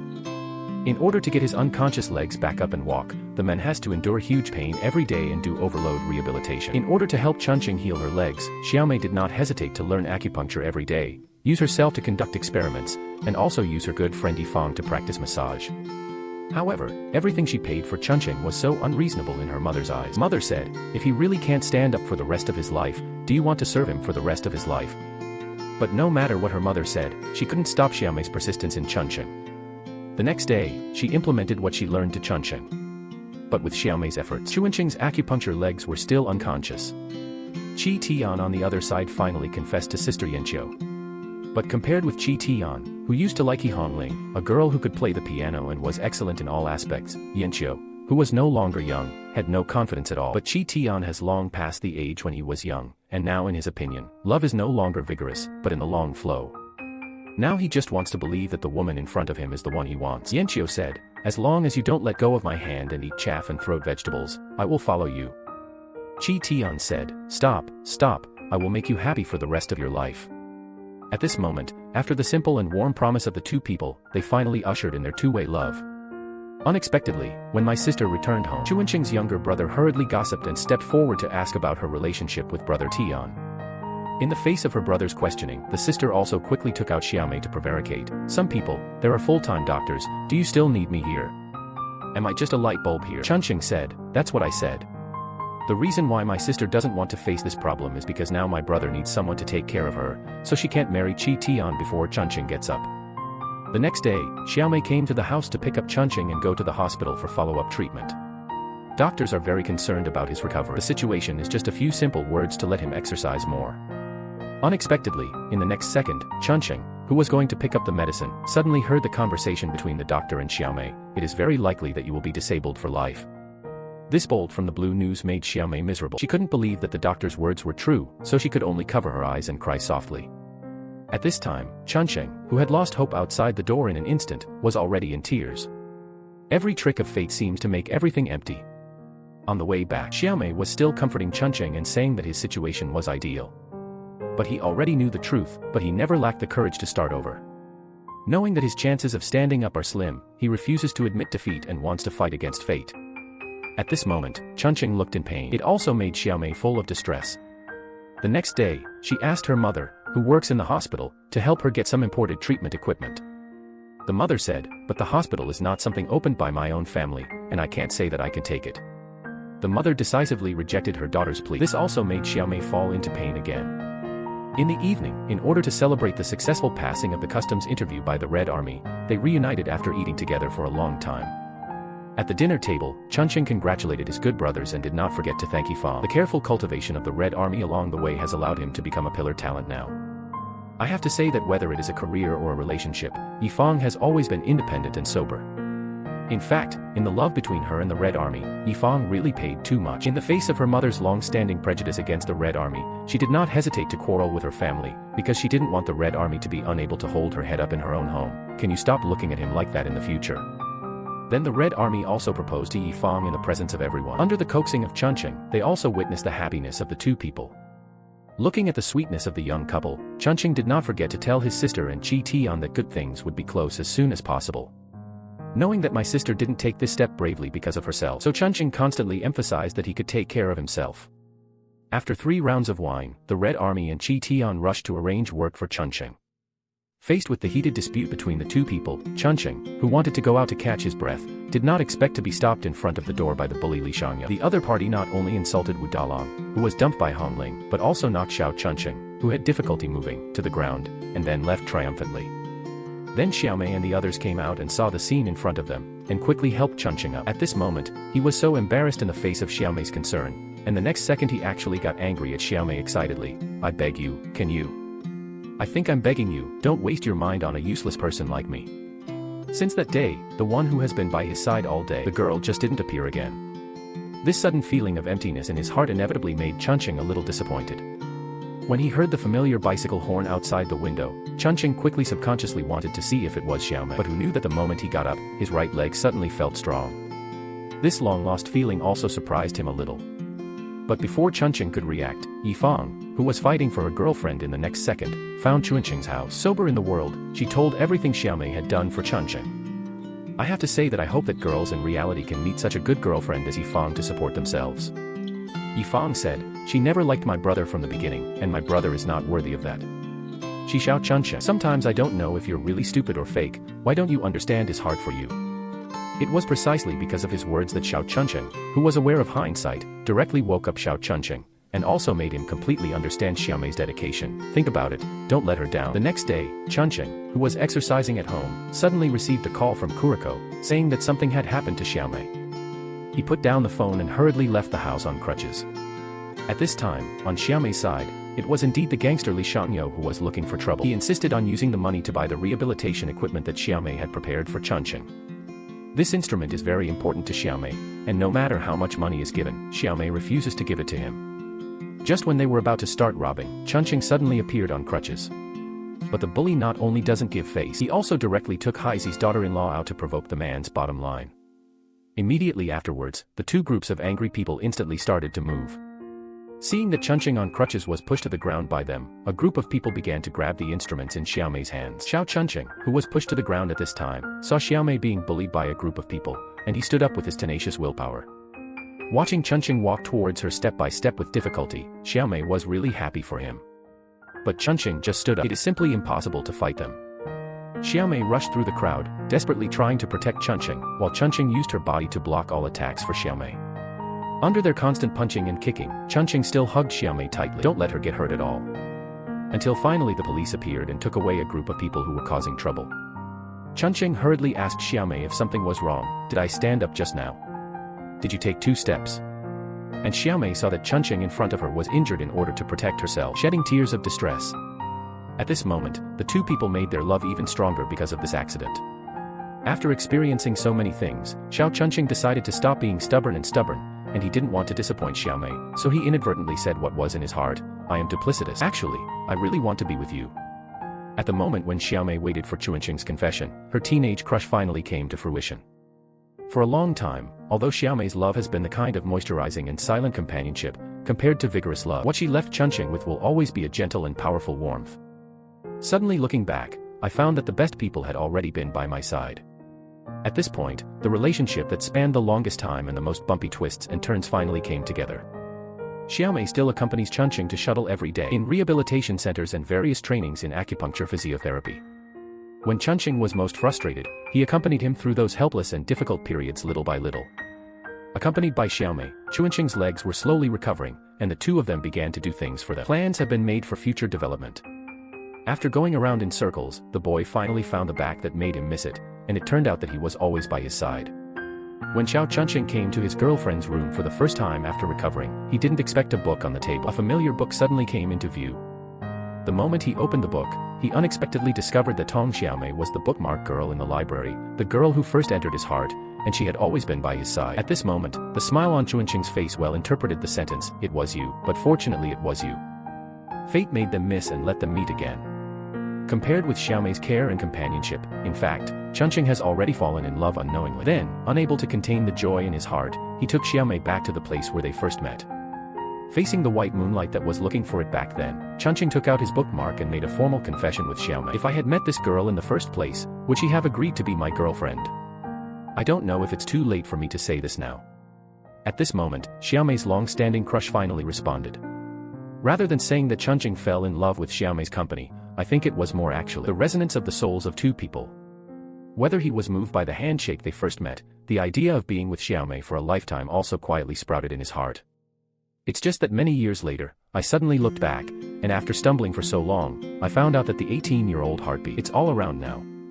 At this time, Hongling, who was bent on going up in the army, took the initiative to ask to go to a remote area to perform condolences, and she lay alone in a house full of mosquitoes at night and suddenly had a high fever. At this time, a phone call. Guohua in the army hurried to the hospital. Looking at Hongling lying on the hospital bed at the moment, Guohua's eyes were full of distress. Unexpectedly, in the next second, Hongling, who was in a coma, actually called out Chunqing's name. Guohua said, Hongling, I am Guohua. Comrade Yi, the handle is loose. Because of overwork, Hongling's high fever has not subsided, and she urgently needs to be injected with an imported antibacterial drug. However, the hospital has limited conditions and there is no such difficult-to-find medicine. Afraid that Hongling would be in danger if the fever did not subside, Guohua began to use his connections, making phone calls over and over again. After waking up the next day, Hongling learned from the nurse that Guohua had taken medicine for herself last night and had ridden for most of the night. At this moment, Guohua also began to have different changes in her heart. Hongling said, You are so good to me. How can I thank you? Guohua said, Shouldn't I do this? No need to thank me. And on the other side, Chunqing and Xiaomei also ushered in a sweet date. On the ice rink in Shikahai, the two held hands and slid out of happiness with every step. Surrounded by love, they seemed to have returned to the age when they first met. A pair of lovers who have come to the end of hardships are shining on the ice rink at the moment to go to a better tomorrow. Since the two of them were together, Xiao Chunqing's eyes grew on Xiaomei's face every day. Looking at Xiaomei studying, Chunqing was afraid that she would be hungry and thirsty, and the next second he pampered her with a book to drive away the mosquitoes. Since Chunqing's recovery, he also wants to take care of him like Xiaomei did before, giving his girlfriend meticulous care. Chunqing said, "Did I take care of you like this before?" Xiaomei said, "Yes, it's so annoying." Unexpectedly, Xiaomei's words made him stage another trick. "I have to say that a man in love is really like a child."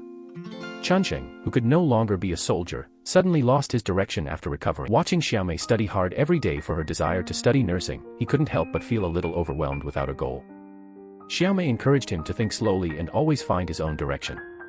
Then I didn't expect Xiaomei's words to completely make Chunqing nervous. "My mother wants to see you." Chunqing said, "The ugly son-in-law will have to see his mother-in-law sooner or later." Xiaomei said, "What ugly son-in-law? You're not ugly." The young couple quickly developed into meeting their parents. At this moment, the sweet picture of the two people fills the room, which is probably the best appearance of love. Seeing that good things were coming to her brother's side, her sister Yanqiu was worried about the quarrel between Haizi and the young couple. Because Xiaowei is now working as a model in a clothing company, Haizi can't get used to her twisting around on stage for others to see. Cautiously, he and his daughter-in-law separated. Yanqiu said, "Don't quarrel over these shadowless things. No matter how good the relationship between the two is, you will wear it down." After Yanqiu's persuasion, Haizi finally returned home in the evening. It seems that the daughter-in-law is too beautiful, and the man is really worried. Finally, under Xiaowei's enlightenment, the two reconciled again. The next day, Chunqing, the son-in-law, finally met his parents for the first time. He was southwest nervous on the road that he still couldn't change his hard mouth. "Why am I, Xiao Chunqing, nervous? And this guy looks energetic. Excellent. Keep talking to Xiaomei all the way and joke to relieve tension." After entering the door, I didn't expect that the moment Chunqing saw Xiaomei's father, he was still smiling hippie 1 second, and the next second he had a military occupational disease, and he threw the gift directly on the ground. Then at the dinner table, he faced his father-in-law's question, and he was even more nervous as if he was making a report. When Xiaomei's mother asked about Chunqing's job, the warm-hearted Xiaomei was afraid that Chunqing would be embarrassed, so she quickly came out to explain for him. And soon Hongling returned from the army for the new year. It also ushered in the good news of upcoming marriage. Chunqing, who has fully recovered, has not yet thought about where his future path should go. Brother-in-law Qi Tian wanted to take him to do imported cigarette business, but Chunqing was full of hesitation in the face of his invitation. The Red Army on the other side also wanted to arrange Chunqing to work together in his own unit, but he did not expect to be opposed by Yifang. Whether he agrees or not, I can only tell you that you will regret it in the future. In fact, Yifang, as a prophet, doesn't want to help Chunqing, but she knew in her heart that with her understanding of her husband, she and Chunqing could be good brothers, but if they became colleagues, there would definitely be a day when they would break up. At this moment, the Red Army still didn't understand what Yifang meant, but soon he will regret his decision. The next day, Chunqing faced the invitation of Qi Tian and the Red Army at the same time, and he confided in Xiaomei. Who knew that Xiaomei, who knew him, saw the true thoughts in his heart at once. You don't want to choose either, but you have to choose. Knowing that Chunqing hadn't found the goal he really wanted, Xiaomei advised him not to worry, and domineeringly said that she could raise him. In Xiaomei's heart, as long as two people support each other, everything else is not a problem. Knowing that Chunqing must be a person who will do something big in the future, Xiaomei is willing to give him unconditional trust and support. But the kindness of brothers must be appreciated. Finally, at Xiaomei's suggestion, Chunqing still decided to go to work with the Red Army first. With Xiaomei's support, Chunqing felt that everything would go in a good direction. The next day, Chunqing and a few of his good friends got together, but everyone waited for a long time, and the Red Army arrived very late, and he was still in person. Let the driver bring him in. Then at the dinner table, he told him the news that Chunqing had been admitted to the anti-smuggling team. Everyone was happy that Chunqing had a new job, but they didn't know that it was precisely because of this choice. Soon it will bring him a disaster. Chunqing, who officially joined the anti-smuggling team, began to fight unfairly about his colleagues not getting a house on his first day of work. After get off work in the evening, he invited the Red Army to dinner, but he didn't expect the Red Army to arrive very late. Because of one of the teams, the old comrade's home met the standard for dividing the house, but he couldn't get a house, and he wanted to ask the Red Army in charge of this area what was going on. The Red Army and Chunqing revealed that because he offended the leader, he was not qualified. This kind of unfair thing is too undeserving in Chunqing's opinion, but at this time, he was already obviously not on the same road as his good brothers in the officialdom. Then the Red Army wanted to participate in a leader's dinner, and he didn't eat a bite of food, so he greeted Chunqing and got up and left. At this time, Chunqing also felt that the two of them could not go back to the past. The Red Army, who returned home the next day, complained to his daughter-in-law Yifang that Chunqing did not discuss it with him today, and directly gave him no share in the name of asking him to eat. Yifang's old colleagues and leaders all called to the dinner table. He wanted to win a house for his old colleagues, but he actually wanted the leader to solve the problem on the spot. As a result, Chunqing made such a fuss, and his relationship with the leader was completely broken. Unexpectedly, in the next second, his daughter-in-law's words left him speechless. "Isn't this Xiao Chunqing's usual method? That's why I was against it at the time. I'm afraid you won't even be able to be brothers in the end." At this time, the Red Army looked at Yifang, who had always been arrogant, and agreed with Xiao Chunqing's approach. He gradually began to feel jealousy in his heart. And Chunqing didn't know at the moment that the submissive Chen Hongjuan soon became more and more dissatisfied with himself. Xiao Chunqing, who can mingle with everyone wherever he goes, every time he gets together with his colleagues, he became the protagonist on the table, which made Chen Hongjuan feel particularly uncomfortable. The Spring Festival was ushered in a flash, and Guohua and Hongling were also preparing to go home for the new year. Early in the morning, Chunqing was downstairs early to prepare to welcome his good brother Guohua. As a result, Chunqing, who waited downstairs for a long time, still failed to wait for Guohua's figure, but what he was waiting for was a card of gifts sent by him. Chunqing said, "Guohua hasn't come back for so long, and it is appropriate to take Hongling to meet her parents first." On the other side, Guohua and Hongling are also about to achieve positive results. But at this moment, Hongling looked at the fireworks outside, but she couldn't see any joy on her face at all, because she couldn't let go of someone in her heart. The next day, Guohua took Hongling to Chunqing's house. "The two people I haven't seen for a long time are actually full of longing." But when Hongling saw Chunqing, she had mixed feelings in her heart. The next second, when she saw Xiaomei and Chunqing holding hands when she came out, Hongling's heart was full of regret at this moment. Looking at a table of sumptuous food, Guohua couldn't help but praise Xiaomei's craftsmanship for being so good. Seeing the two of them coming together, Guohua was indeed happy from the bottom of his heart, because Xiao Chunqing would never compete with him for Hongling again. "But I didn't expect that my words would pierce Hongling's heart every word." At this moment, Hongling had a blue face and no smile at all. Then Heisei deliberately asked them if they were ready to get married when they came back this time. Just as he raised his glass to congratulate him in advance, he didn't expect Hongling, who was angry when he heard the word marriage, didn't give him face at all. At this moment, the dinner table is embarrassing. The atmosphere has reached its peak. Chunqing quickly proposed that everyone clink glasses together, which eased the scene. Then Heisei was even more full of firepower, pointing out that Chunqing was paving the way for Guohua. At this moment, Hongling was obviously a little unable to sit still. Xiaomei, on the other hand, gently shook Chunqing's hand, and the two looked at each other and smiled, indicating that the matter had passed. Since the atmosphere has reached its climax, of course, Brother Tian's help is indispensable. When he asked Guohua when they were going to have a wedding, Hongling decided to fight back completely. In a fit of anger, he actually stated in public, "Just these days, while everyone is here, we will get things done, and then everyone will have a wedding wine together." At this moment, Hongling, who was angry at the dinner table, still maintained her arrogant posture, thinking that Chunqing still remembered herself. Feel that he will regret saying that he got married. What I didn't expect was that Hongling would have to return to Shikahai to skate and make the final recovery.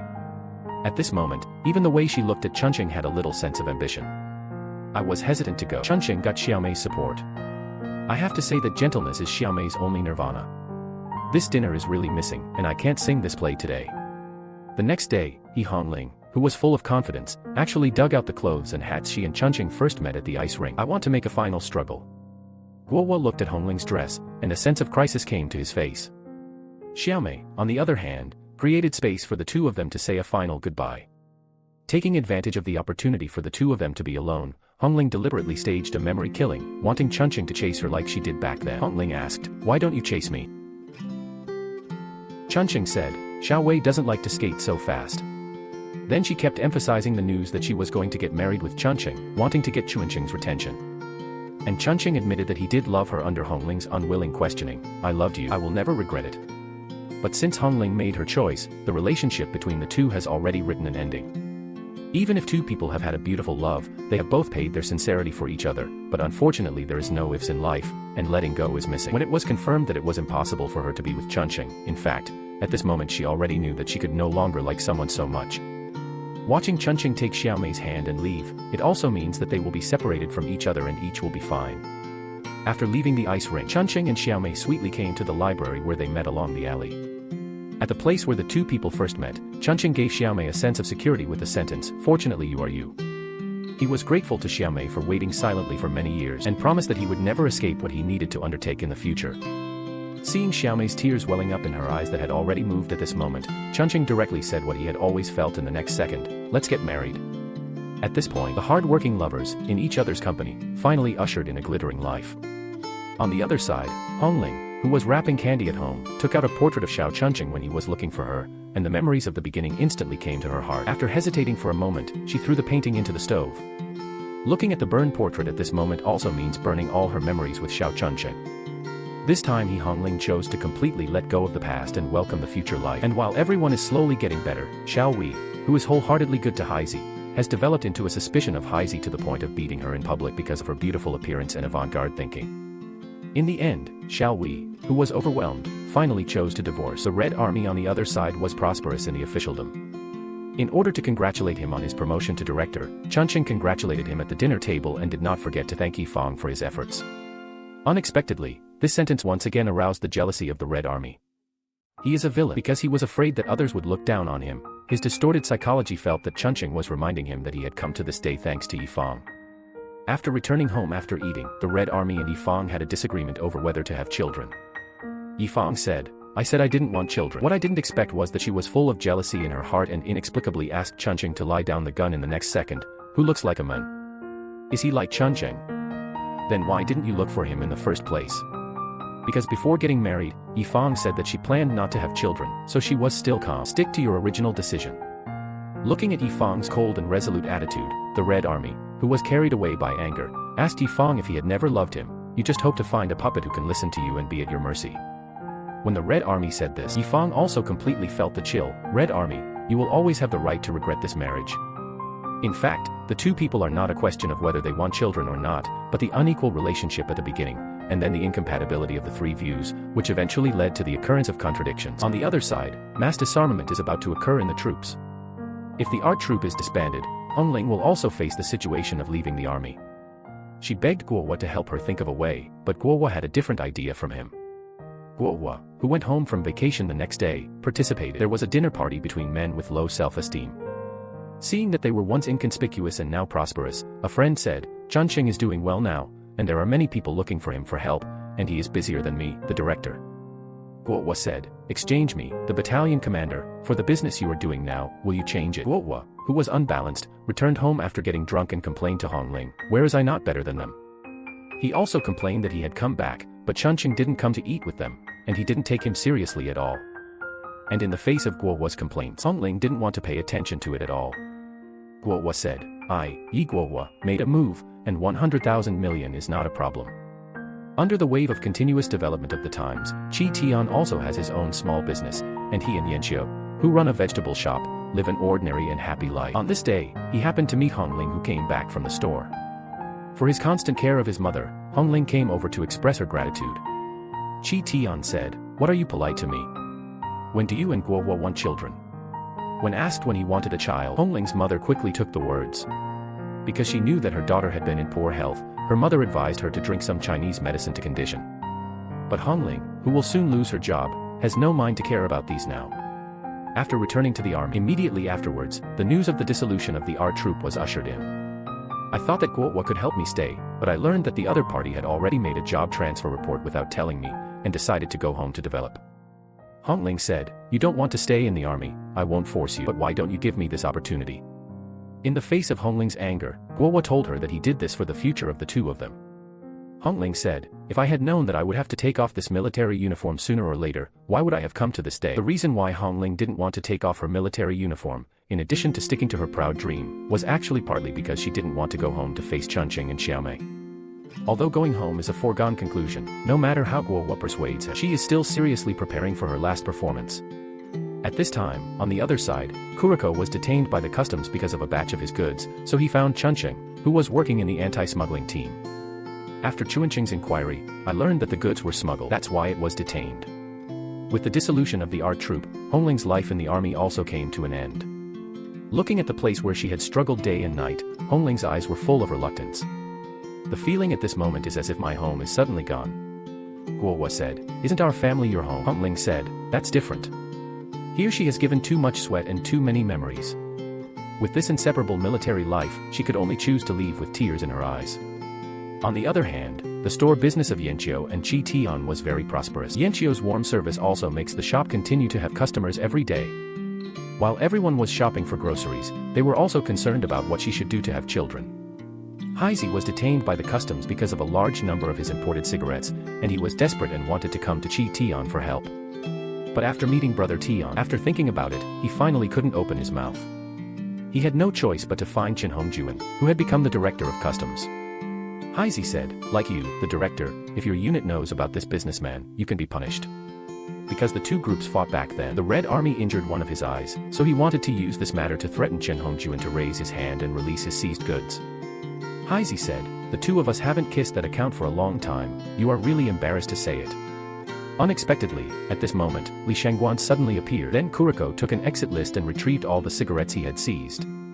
This box by box of goods was filled with a truckload, which was also all the belongings of Haizi and their family. As a result, as soon as these goods were released, when Haizi was distributing money to his brothers at home at night, but the police suddenly came to the door. At the same time, Xiao Chunqing, the leader of the anti-smuggling team, was also forced to be investigated. Because Haizi took away a batch of goods he had seized in the customs in the name of Xiao Chunqing, and Chunqing's seal was printed on the shipping list. In the face of seemingly ironclad evidence, I didn't expect Chunqing, who has always been serious about his work, to be prepared. I saw him take out the bottom account he would leave every time he shipped, and each neat one had his number. Chunqing said, "As for what happened to the list in your hand, I would also like to know. I hope you can give me an answer after you find out." After Chunqing was just talked about, he didn't expect Li Shangguan to come to the Red Army's office. It turned out that the night Haizi looked for him, Li Shangyo suddenly appeared. He said he could help him solve the problem, provided that he would pick up the goods in the name of Xiao Chunqing. Because since Chunqing came to the anti-smuggling team, he has blocked too many people's financial paths as an upright person, and he also has a completely different work idea from his former good brother Chen Hongjuan. Therefore, Chen Hongjuan, who had long felt that he was an eyesore, specially found Li Shangyo to set up this bureau, wanting Xiao Chunqing to leave. Seeing that Haizi was hesitating, Li Shangguan also took out Xiao Wei as a threat, so Xiao Chunqing was investigated today. When Chunqing returned home in the evening, Xiaomei was cooking in the kitchen.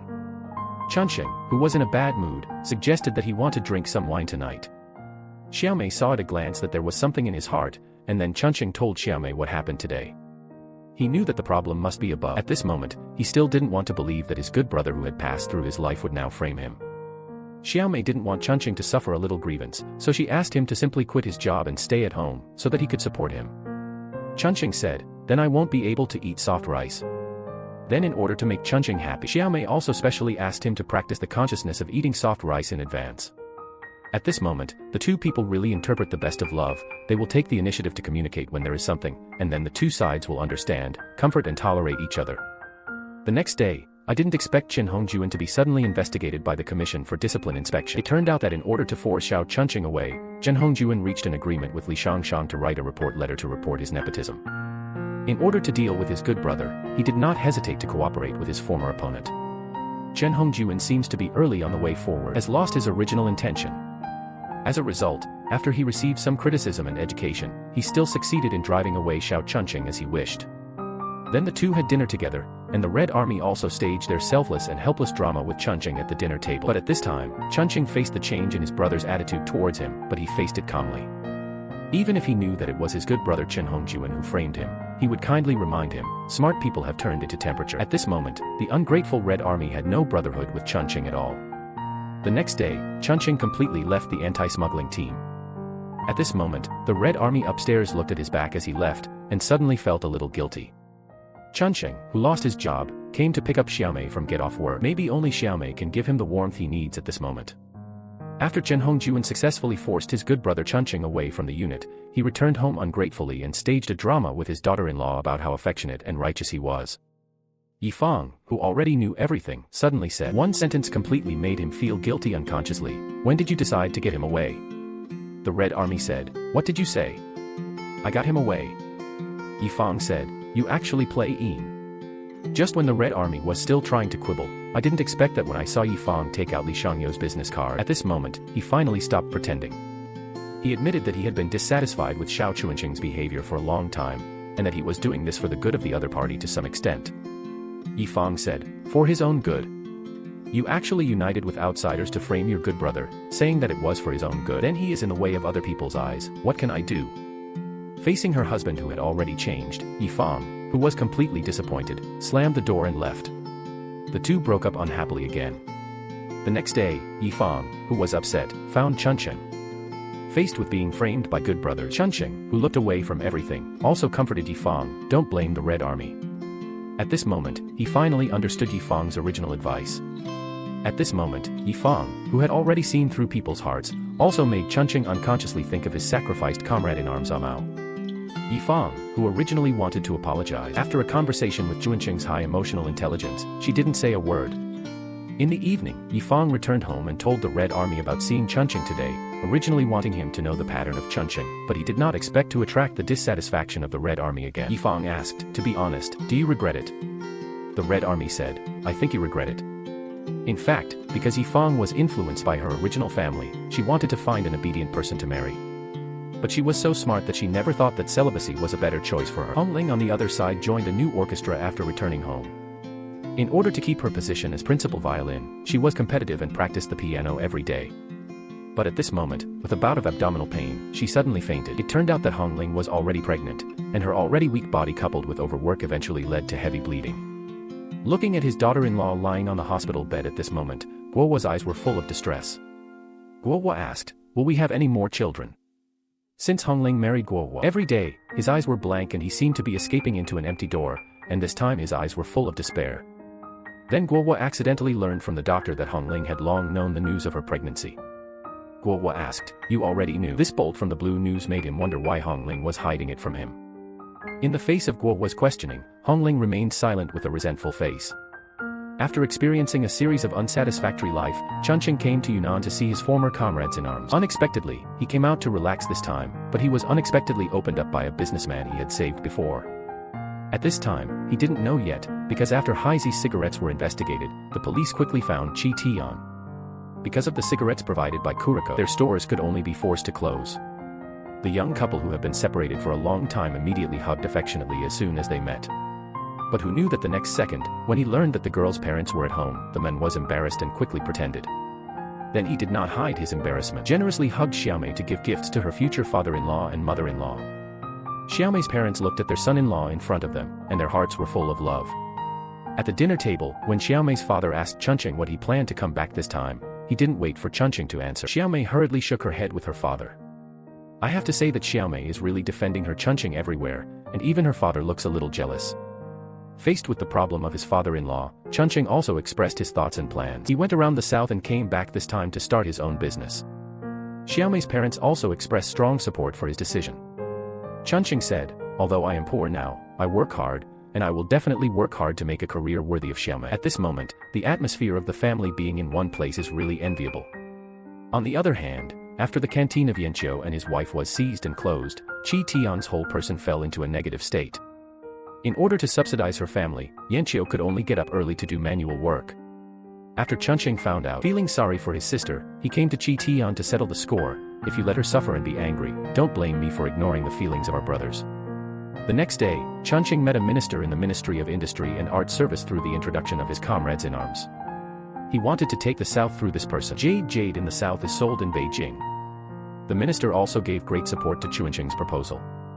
After contacting Xiangnan, Xiaomei saw that Chunqing's face was full of happy expressions.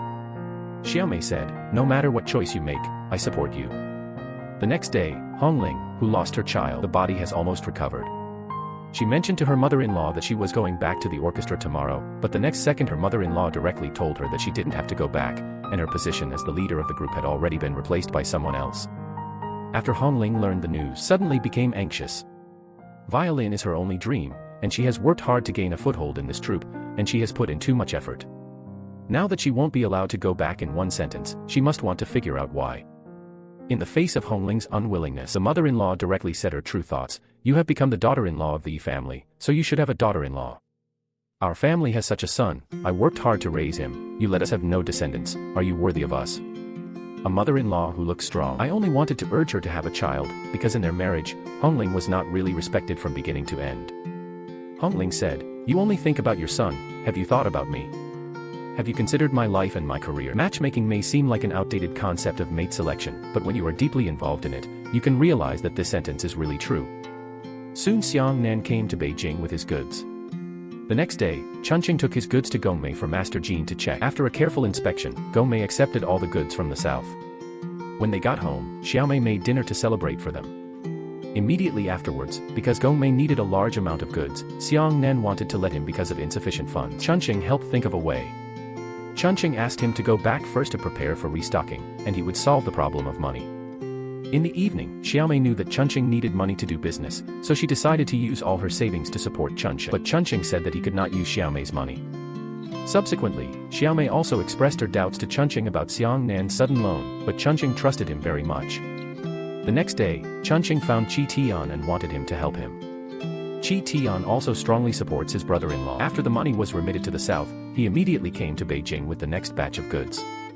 After all the goods were sold, Xiang Nan actually took out half of the profits to Chunqing and Qi Tian. Chunqing, who was bent on helping, had no intention of making money from it. It seems that Chunqing really didn't save him in vain. It turned out that he borrowed money from Chunqing before because he was afraid that he would not invest in shares and dividends. Chunqing finally changed his heart and met a good person who wanted to repay his kindness. From this day on, Chunqing also officially became Xiang Nan's partner. Chunqing, who started his business, did not forget to visit the patients who were in the rehabilitation center before. Listen to them complain that because of the lack of equipment, everyone's condition cannot be well rehabilitated. It was from this time that Chunqing had a new entrepreneurial idea in his heart. Because of the partnership in the jade and jade business, Chunqing made a lot of money. Seeing that he was so humble, his father-in-law couldn't help but look at Chunqing with admiration, and at the same time gave him some instructions. You are rich now, and this money should be used on the right path. Chunqing, who already had a plan in his heart, told Xiaomei the idea he had been thinking about for a long time under the guidance of his father-in-law.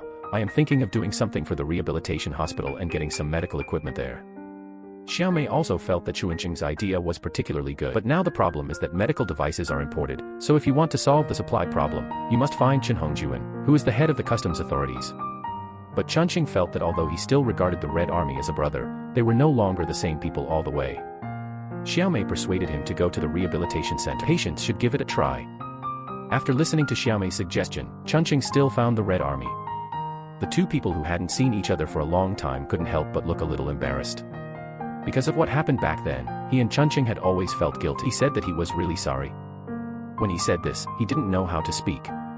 Then he bit the bullet and said the channel issue of imported medical devices. After hearing this, Chunqing said that this question was indeed difficult. Chunqing saw his hesitation, and then asked him not to bother, and another day he asked Yifang, who had foreign exchange opportunities in school. When they heard that they were going to ask their daughter-in-law for help, the cautious Red Army quickly changed their attitude, saying that they would take Chunqing to a place tomorrow. In the evening, the Red Army stayed in Chunqing for dinner at home, but Chunqing said that Xiaomei was still waiting for him at home, and he would definitely thank the Red Army another day. The good brothers who used to be good brothers can no longer go back to the past. The next day, the Red Army took Chunqing to a medical equipment store. Unexpectedly, the word agent, casually mentioned by the Red Army, immediately attracted Chunqing's attention. Just as they were about to go to the warehouse to see the equipment, a compliment was about to unfold. When the leader saw Director Chen's arrival, he simply gave him enough face in front of Xiao Chunqing. Chen Hongjuan really enjoys this feeling of being on top. Through Chunqing's efforts, 10 imported rehabilitation equipment was donated to the rehabilitation center.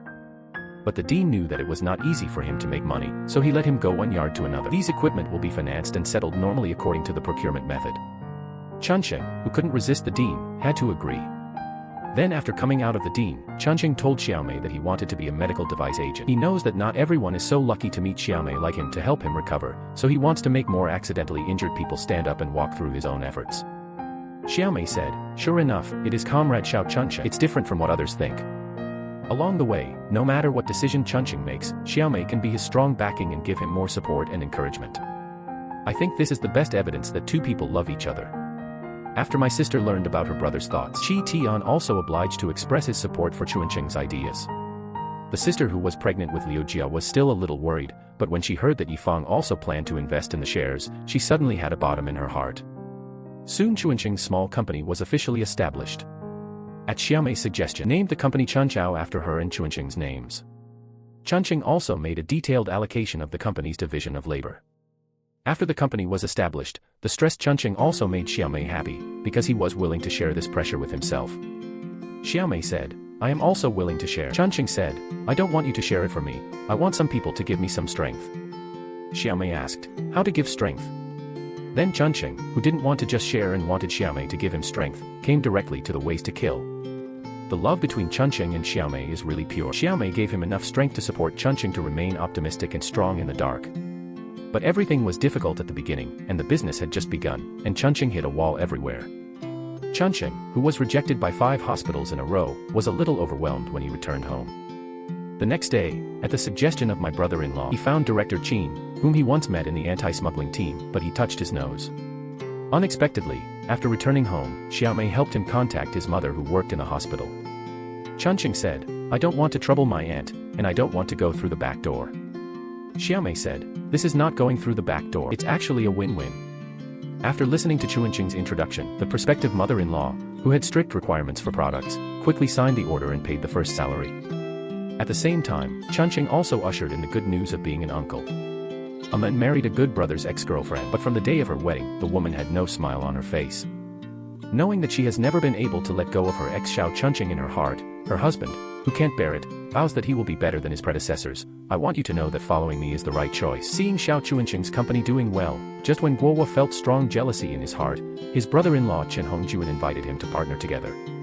Wanting to overtake in corners, they decided to set sail on the same boat from today, with the goal of surpassing Xiao Chunching. On the other hand, with Chunching's efforts, orders from their company began to flow continuously. At the same time, because he could let the hospital try the equipment for free first, it attracted dissatisfaction from his peers. Just when Chunching was arguing with the men who came to find trouble, but he was suddenly pushed down by the other party. Seeing that they wanted to do it, Xiaomei saw this and hurriedly stepped forward to stop it. At the critical moment, the director arrived and drove them away.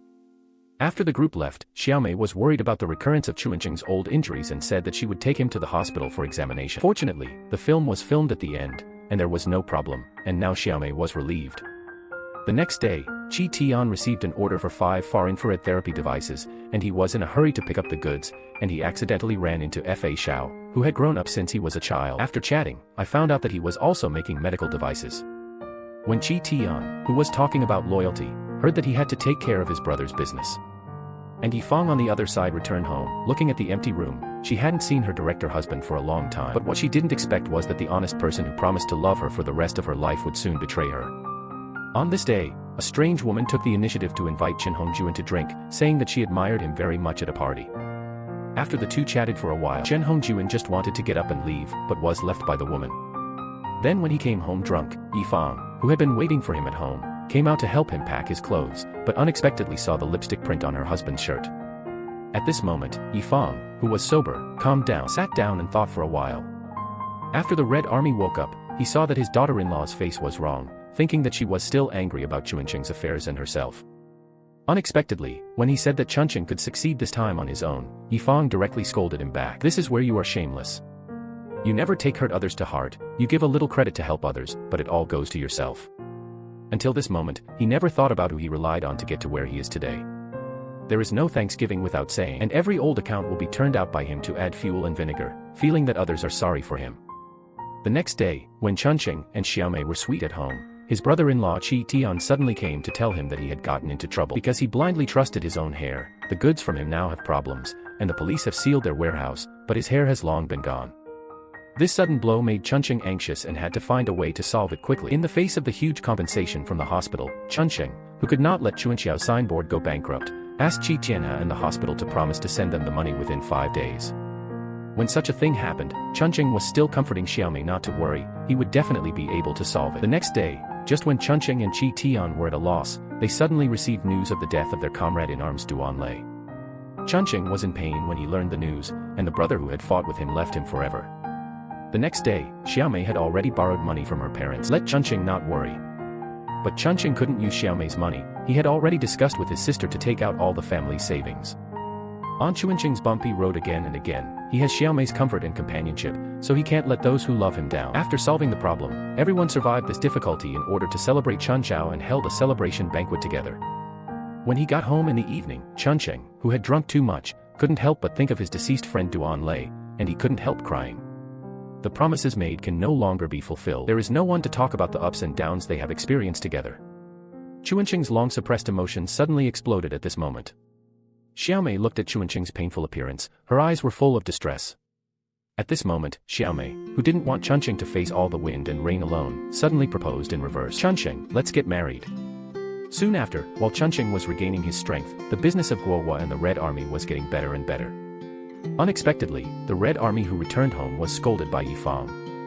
Because she knew her husband's character too well, Yifang felt that the Red Army was with him. Brother is harming him in business. But the Red Army felt that Yifang and the others looked down on them from beginning to end. But he didn't think that he betrayed his brother and betrayed his marriage after rising to prominence. Yifang said, "Ask yourself, who is selfish? In fact, the most selfish person is you." After going through all kinds of difficulties, we finally waited for Chun Xiao and his wife to achieve positive results. At this moment, the two people in the bridal chamber have happiness written on their faces. This moment is also the best romantic moment in the hearts of all of us. They will move forward side by side for the rest of their lives, and they will definitely go to a better tomorrow. With the double harvest of Chuanqing's love career, the relationship between the Red Army and Yifang seems to have come to an end. He felt that what Yifang and his family had done for so many years was that they had never looked at themselves. Now that he is already the director, he finally doesn't have to be as humble as before. At this moment, he finally expressed all the dissatisfaction in his heart. "I, Chen Hongjuan, am your husband, not your son. If you like educating your son so much, why wouldn't you want to give birth to one yourself?" After coming out of the house, she couldn't help but go to the woman named Gumeng. And Guohua and Hongling still have no children after so many years. The mother-in-law sent all kinds of traditional Chinese medicine to Hongling every day, but Guohua felt that these were useless. "After so many years, I can get pregnant early, don't bother with it." Looking at Hongling, who is already a housewife, is still insisting on boiling the bad Chinese medicine. Guohua directly threw down a sentence angrily, turned around and left. "I regret it now, it's a little late." This marriage has come to this day, and for both of them, it seems that they are torturing each other. Chunqing and Xiaomei still live a happy life after marriage. Chunqing, who always puts his wife first, will ask Xiaomei's opinion no matter what decision he makes. Because he had a business to negotiate with Guohua, he was still hesitating whether to go. Get to know his Xiaomei in the next second. It directly hit Chuanqing's heart. No matter how much harm they bring to you, you still can't let go of that brotherhood. Such a soulmate is really enviable. This may be the best appearance of love. And Guohua is making more and more money. The house is getting better and better, but the relationship with Hongling is getting worse and worse. Since letting go of Chunqing and marrying Guohua, Hongling has completely changed from a principal violinist to a housewife. After so many years, she has slowly accepted the reality. But since the loss of the child, Guohua's love for her has changed from the heat and purity of the year to a visible disgust. After many years, Xiao Chunqing and two good brothers met again because of work. Seeing Chunqing at this moment, Guohua's expression instantly froze. His face was full of surprise, and he couldn't believe that Chuanxiao's boss turned out to be Xiao Chunqing. The Red Army, who was mixed with officialdom on the side, reacted quickly, and he was afraid that the scene would be embarrassing, so he organized the dinner familiarly. "Then I couldn't get used to eating in this high-end restaurant. Proposed to go to the hot pot restaurant to catch up with each other. It's still an old place, or the original people, but now it's already different." Chunqing thought that the brothers were sitting together and did not expect to go back to the past, but at least they could cooperate and fight side by side. But Guohua has always been yin and yang, and his words are thorny. He didn't expect Xiao Chunqing to overwhelm him no matter what he did. Then Chuanqing's unintentional concern made him even more uncomfortable. "Guohua, how old is the child?" Guohua said, "There was one before, and it accidentally dropped." Chunqing said, "When I turn around, I will ask Xiaomei to introduce a powerful Chinese medicine doctor to you, conditioning and conditioning." Guohua said, "No, I don't like to smell Chinese medicine." There is no longing and joy of brotherly reunion between the three of them at this dinner. Some are just rusty and estranged. 3 men and 3 stages. There was no air throughout this meal, only yin and yang. How did such a good brother become what he is today? Guohua, who returned home in the evening, saw Hongling playing the violin in the bedroom, and he was angry. Thorny said that he met Chunqing today, and asked Hongling if she wanted to know Chuanqing's current situation. "I gave birth to a girl with Xiaomei, named Xiao Beibei, who is a teenager." Hongling was very helpless under the constant pressure of Guohua for so many years. "I regret it. So many years have passed. Can you let me go?" Guohua said, "Do you regret not wanting our children in the first place, or do you regret choosing me back then?" The two also seemed to be drifting apart in unwarranted suspicion. The Red Army on the other side did not want to get out of the car after returning home, and said, "Go home." The secretary directly understood what he meant and asked the driver to drive to Gumeng. After the 3 of them finished eating, only Xiaomei waited for Chunqing to come home at the intersection. At this moment, Xiaomei took Chuanqing's arm and slowly walked on the road. They are already middle-aged. Although there is more maturity between the eyebrows, the 2 of them are still as sweet as when they were young. The woman didn't want to make out with her husband who had changed her heart, and the men slammed the door and left in a fit of anger. Then the woman saw a bouquet of flowers on the dining table, but she didn't expect the card inside the flower. There are actually other women's names written on them. On the other hand, Guohua, who has been competing with Xiao Chunqing in his heart, finally decided to cooperate with Chun Xiao Medical. Compared with his own jealousy, Chunqing never regarded him as an opponent. But just as they were about to sign the contract, his brother-in-law Chen Hongjuan suddenly sent a message to Guohua, asking him to wait first. Guohua, who returned to the villa, looked at the empty room, but his mood was unusually low. Xiaomei on the other side saw that Yifang was in a bad mood recently. Because he understood the character of the good sister, he called him to his house and asked him about the situation with the Red Army because he wanted to eat the fish he made. Looking at Yifang at this moment, Xiaomei knew that there must be something wrong with his marriage, a lot of things, it's not the same as before. In the end, Yifang, who had hesitated for a long time, knocked on the woman's door. She had already prepared everything, and when she got home, she put the divorce agreement and real estate certificate on the table. At this moment, the Red Army looked at Yifang calmly and had taken care of everything, just waiting for him to sign. He finally said the thought he had suppressed in his heart, "I don't even want to touch you." He hated Yifang's behavior of ignoring his own thoughts and always making decisions for him. "You have the final say every time, none of it is me, why?" Looking at Chen Hongjuan's almost collapsed expression, Yifang calmly gave him a rhetorical question, "Which time was I not right?" Unexpectedly, this sentence left Chen Hongjuan speechless. Immediately afterwards, Chen Hongjuan, who had long wanted to maintain this marriage, agreed to divorce. Knowing that he was sorry for Yifang, so he chose to leave the house, but Yifang decisively refused. Yifang has been living a sober and rational life in this life, and the most wrong decision she made was to marry Chen Hongjuan, a phoenixman, which delayed her life in vain. Chen Hongjuan couldn't help crying bitterly after Yifang left. At the end of a relationship, at the moment of loss, maybe he was reluctant to give up, but I think it was more about their last quarrel, he didn't expect that he still had the upper hand. Faced with Yifang's rationality and calmness to the point of making him terrifying, in fact, he struggled for the last time. He wanted to gain the upper hand in this marriage, but Yifang didn't give him a chance at all. At this moment, he cried bitterly because of the total defeat he had faced in the face of Yifang in the past 10 years. The moment the strong Yifang saw her best friend Xiaomei, she finally couldn't suppress her inner grievances. Xiaomei said, "The child is 3 years old, how long do you have to hide this? This Red Army is too unusual." In fact, in the face of this failed marriage, Yifang knew that she was also at fault, because she was too strong and domineering, and as a result, she pushed her husband further and further. Yifang said, "I don't love him enough." What I didn't expect was that Yifang also inadvertently mentioned Hongling's love for Chunqing. Afraid that Xiaomei would think too much after listening to Yifang's words, Chunqing quickly explained, "Love when I was young was at most an emotion." At this moment, Xiaomei gently stroked Chunqing's face and expressed absolute trust in him. They still look so romantic as old couples. The next day, Guohua knew that the Red Army had divorced his sister because he had a child outside, and he did a pedicure with the Red Army without long-term intentions. Two men who have been jealous of Chunqing for half their lives. At the strong request of the Red Army, it was decided to hand over the cooperation project to Li Shangguan. Because Chen Hongjuan's women and children outside were all pawns of Li Shang's subordinates, Chen Hongjuan had to listen to Li Shang's arrangements. Li Shangyu, who wanted to master Chuanxiao's core technology, quickly found a black spot owed usury as a breakthrough. After thinking about it, Guohua still decided that he could not hand over the business to Li Shangyu, and he didn't want to bet on the company's future. Guohua, who returned home, looked at Hongling drinking red wine on the sofa with a calm face. Guohua, who had long seen her unpleasant, directly asked her who she was watching every day. Hongling said, "If you don't want to see it, quickly change people." Hongling, who had broken the jar, now had an attitude of not caring at all. In the next second, Guohua told Hongling that Chunqing invited them to celebrate the child's birthday tomorrow. Unexpectedly, she suddenly became interested when she heard that she was going to see Chunqing.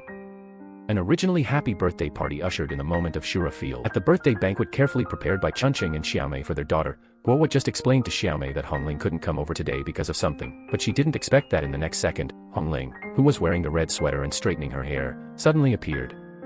"I have to say," Hongling said goodbye to Chun before her death, with curly hair, holding red wine, and her face was full of melancholy, but after seeing Chunqing, she suddenly radiated in a straight red sweater, which was not too different. In order to restore the shape of his youth, he really took great pains to control this detail, and he straightened his hair overnight, which was embarrassing to show Guohua on the side. What I didn't expect was that the originally happy atmosphere instantly dropped to freezing point after Hongling sent out the ice skates. Hongling said, "Auntie knows that you love skating, so she bought skates for you." Guohua, who was blind on the side, couldn't wait to pick out a villa with his toes in embarrassment at this moment. Chunqing, on the other hand, turned the wedding ring on his hand and watched his daughter-in-law deal with all this calmly. Xiaomei said, "But we don't wear this kind of shoes now." In the face of Hongling, who wanted to remind Chunqing to remember her original appearance all the time, the gentle Xiaomei still came out to round the scene, let her daughter accept it first, and expressed her gratitude to Hongling. For Hongling, she wanted too much along the way, and after losing both her love and career, her mentality was even more unbalanced.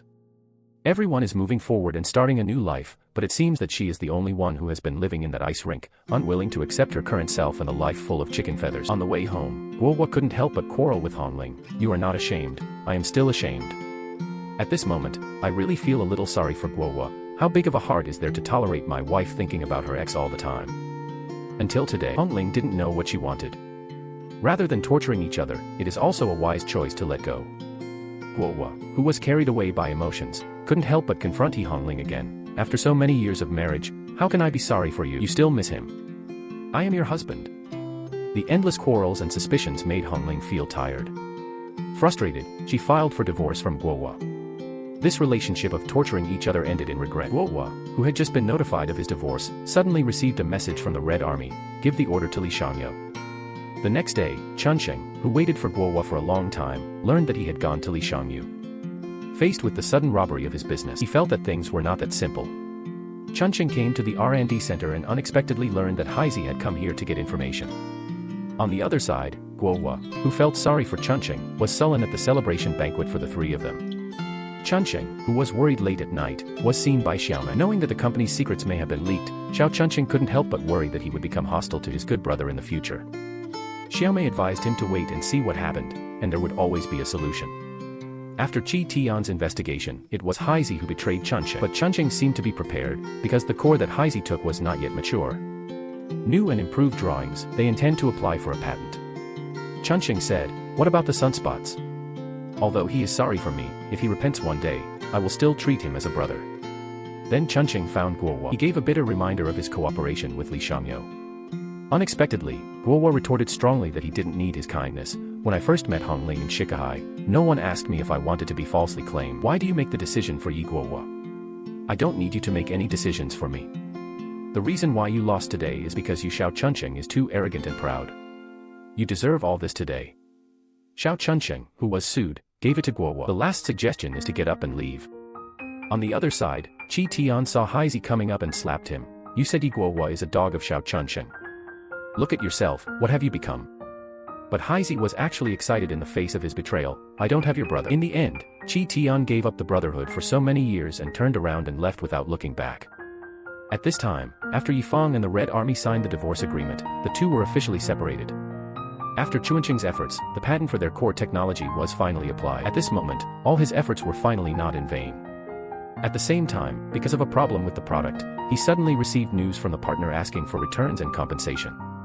Guohua, who originally planned to ask Li Shangyu for forgiveness, but he was directly speechless by someone else's words. It's you and Chen Hongjuan who want to engage in Xiao Chunsheng, aren't you good brothers? Now this situation has forced Guohua to get into trouble. Qi Tian on the other side felt that Heise had a certain responsibility to get to this day. Chunsheng handed the matter over to him, and he finally called the police. The next day, just as Kuriko was about to escape, he was stopped by the police. And when Guohua was in the most difficult time, Chunsheng suddenly appeared. Guohua, whose career and love have suffered a double blow. Unexpectedly, when he was in the most difficult time, Chunsheng was still willing to stand up and help him tide over the difficulties. Just because in Chunsheng's heart, he still remembers the friendship between the two at the beginning. Guohua asked, why do you want to help me? Chunsheng said, because you are my brother, a brother who passed away. The next day, Heise, who was in prison, did not expect his ex-wife Xiaowei to come to see him. He never thought in his life that he would see Xiaowei again.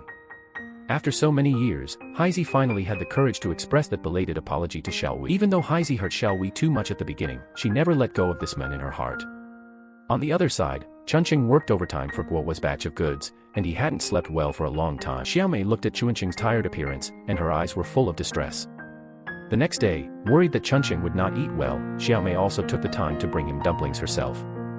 When it comes to dumplings, Chunsheng can't help but think of what happened in the library back then. Chunsheng said, okay, you brothers, don't joke with me. In the blink of an eye, the new year was quickly ushered in. My sister's family came to Chunsheng to celebrate the new year together, and Xiaomei's aunt also thoughtfully prepared red envelopes for her niece. Guohua and his sister Yifang also arrived later. Chunsheng looked at Guohua alone, couldn't help but ask Yifang why his sister-in-law didn't come over together. Yifang said, is it my sister-in-law who said something after the new year? Xiaomei, who was busy in the kitchen, saw that Yifang's condition was slowly improving since the divorce, and she hoped that the good sisters could live the life she wanted. Xiaomei said, I just hope that you can be really happy and find happiness as soon as possible. Looking at the lively scene of everyone's happiness, Guohua fell into deep thought. Chunqing saw that she was thinking about Hongling in her heart, so he asked her to call Hongling out to have fun with everyone. After dialing the phone, Hongling didn't answer. In the end, Chunqing proposed to go directly to her house and take Hongling out to celebrate the new year together.